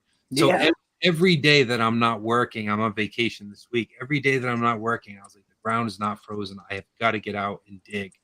I didn't go out today just because of the poison ivy, and we got stuff going on for Christmas. But tomorrow's another day, and if the ground's not, I always go out in the yard, my shovel, and if the ground's not frozen, I'll be in the woods. So Fly Rock says that he saw a dude dig a 43 steel wheat by accident with another coin. Yeah, those 43 steels, those will get you because you're hoping that they're a 43 copper and they turn out to be a steel penny. Which is look at Lance. I can wallow naked in poison ivy and not get it on. Oh my God. No way, dude. I could just be next to it breathing and Surfside Dan knows what I'm talking about. He says, I'd rather have poison ivy than chiggers. He and I got into some bad poison ivy and chiggers. So I got chiggers bad when I was in the Army. I was in South Carolina for a couple of weeks. Right. Chiggers, yeah, they're bad. They're bad for sure. Yeah, BK says, I've been fortunate that I've never had poison ivy. I probably just jinxed myself now. Well, look, I can take you to a site where you'll get some poison ivy for sure, or some poison oak, because I've got them for sure. I don't even know the difference. I don't know what the rash looks like. It just you get blisters all over you. I mean, just blisters all up, and then they pop, and then they ooze, and then they swell all up, and it's a mess. Take my word for it. And you definitely don't want to get it in your eyes, because that's what happens. A lot of people will rub their face or whatever because it's hot, and you get it in your eyes, boy, you talking about something bad. It's bad. I've had poison ivy on for guys. You know, you get it on your hands, and then you go adjust yourself. Yeah. That won't be good either. Take my word for it. It will not be good. All right. Well, hey, we've been on here for 2 hours. The 2 hours has flown.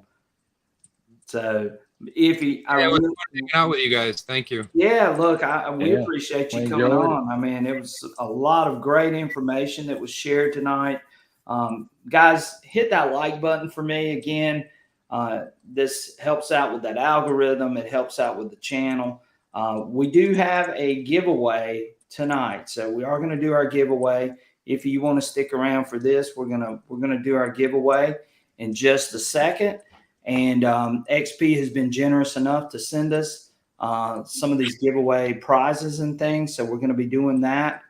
And also, we've got a reminder that Joel Metal Detecting Buy, Sell, and Trade, has been generous enough for a giveaway for a metal detector. So we're going to be giving away an Xterra Pro on our members only live stream, which is going to come up at the end of next week, which will probably be either Thursday. It's probably going to be next Thursday night, but I will send that out to the members. Guys, if you want to be a part of the Southern Relic Adventures subscription service, you can do that. What do you get with that? Well, it's $9.99 a month. You get a loyalty badge.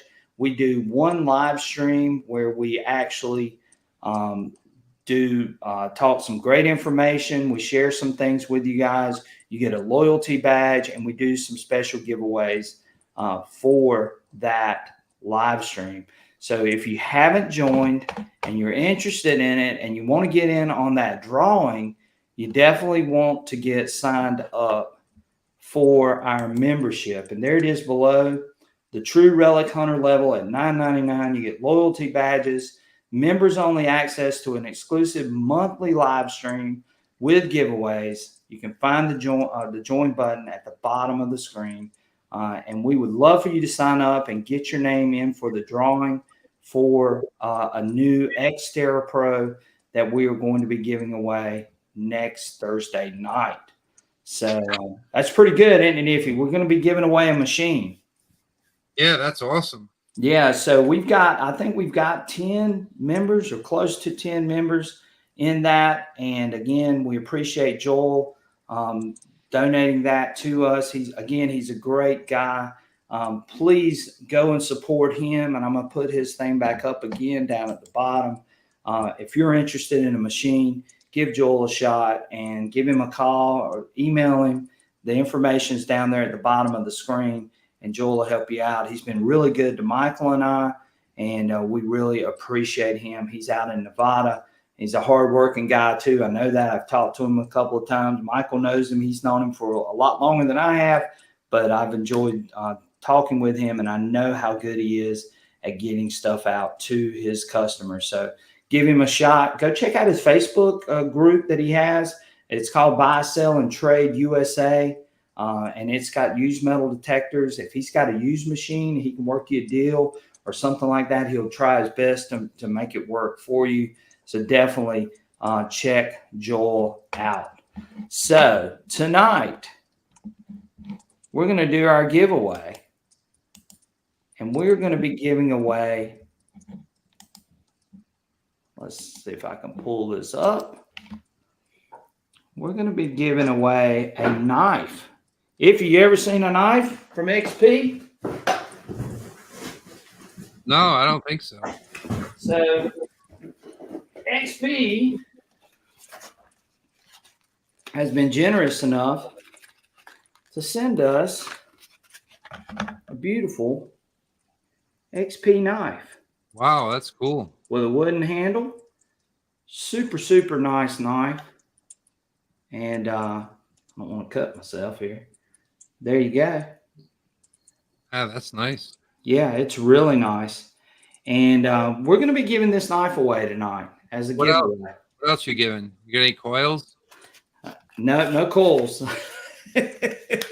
No coils. We're giving away a machine, though, if you sign up for that membership program. But tonight, it's just the XP knife. We're going to give that away. And that's a super nice knife. And I think anybody that gets it will enjoy it.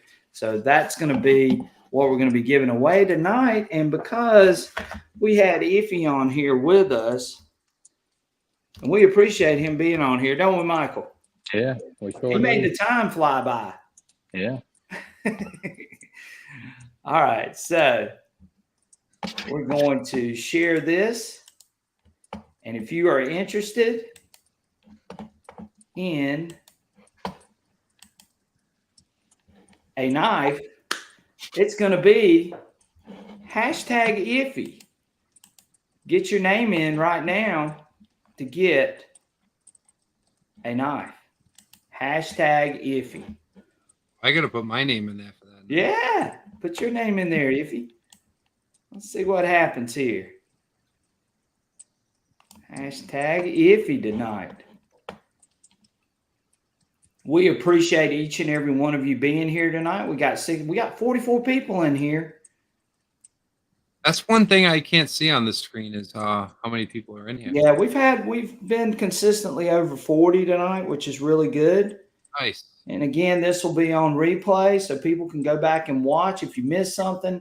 And guys, I know we had a lot of questions. If I missed your questions, Michael, or if you missed your questions, we'll try to go back and look at some of those things. Leave a comment down below in the replay, and we'll try to get those things answered if we missed anything. But we appreciate each and every one of you. We're hoping everyone has a Merry Christmas and a great New Year.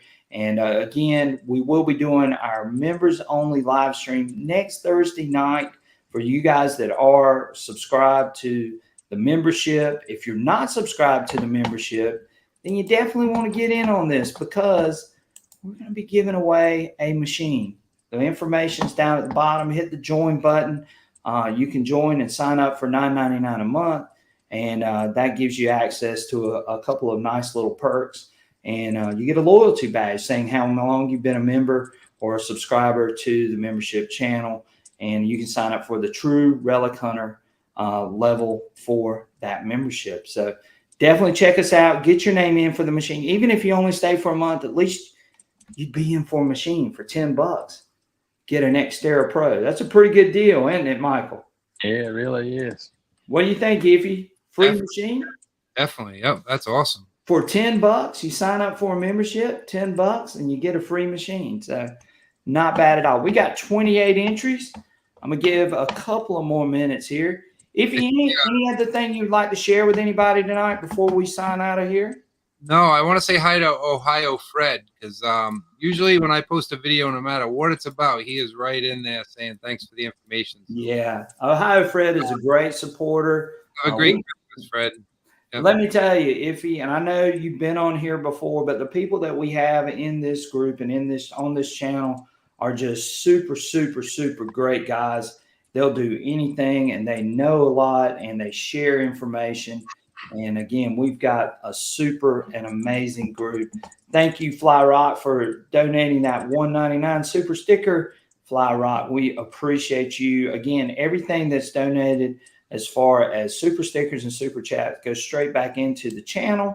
Of course, you guys got to see what some of those donations went towards when we had our beginning of the video. If you missed the beginning, go back and watch it. Look at the great video content that we got from the beach. So again, we got 28 entries. All right, we're getting ready to close out. Anybody else want to get in? Get in now. Get in now if you're going to get in. 28 entries. You got it, Ohio Fred. We appreciate you, buddy. Thank you for being a big part of the channel, Iffy's channel, my channel. I know you're on Calabash's channel. We appreciate you. James Bazell's another one that's a great follower, subscriber, so on. Wisco Detect. I mean, there's so many guys. Digging Daryl. All of you guys are awesome. Metal Detecting with CZ Kid. Just super, super great supporters of what we do, and we appreciate you guys. And hopefully you guys got some information tonight that you can take home and use. So again, we're going to do this drawing. Let's see what we got. So we're going to draw, and we're going to see who's going to be the lucky winner. If you win, please make sure that you send me your email. You can send it to me, or your address, sransc@gmail.com, and send me that whenever we do this drawing. So let's do our drawing. Y'all ready, guys? I'm ready. Yeah, let's do it. And here we go. And who is going to win tonight? No. What? No way. Run it again. Run it again. Run it again. Yeah, run it again. Man, what the hell? You must have had the most comments. This thing is rigged. Wow, wait, I can't believe that. Run it again. We'll run it again. We'll run it again. All right. So again, we're gonna have to do it. So if he wins, I can't believe that. I like that knife too, but that ain't right. Yeah, if you we'll try to get you one of those knives. So, all right, one more time, guys. Let's do it again. Y'all ready? Yeah. Let's do it again. Here we go. Fix is in, Ben said. Oh, if you win again, something's wrong. Oh man. All right. Aggie Hall. Aggie. Congrats. She's always in there too in the comments. Yep. But look, this will be her third time winning. Oh, man, you're rigging this stuff. I'm not rigging it. Oh, fix. This is the last time I join.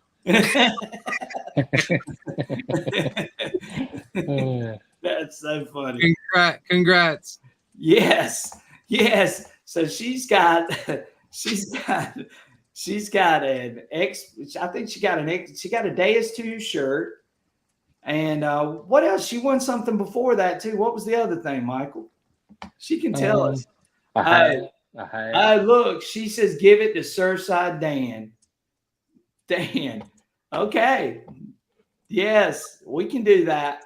Surfside Dan is definitely Congrats, worthy Dan. of that. Congrats. Yes, definitely for sure.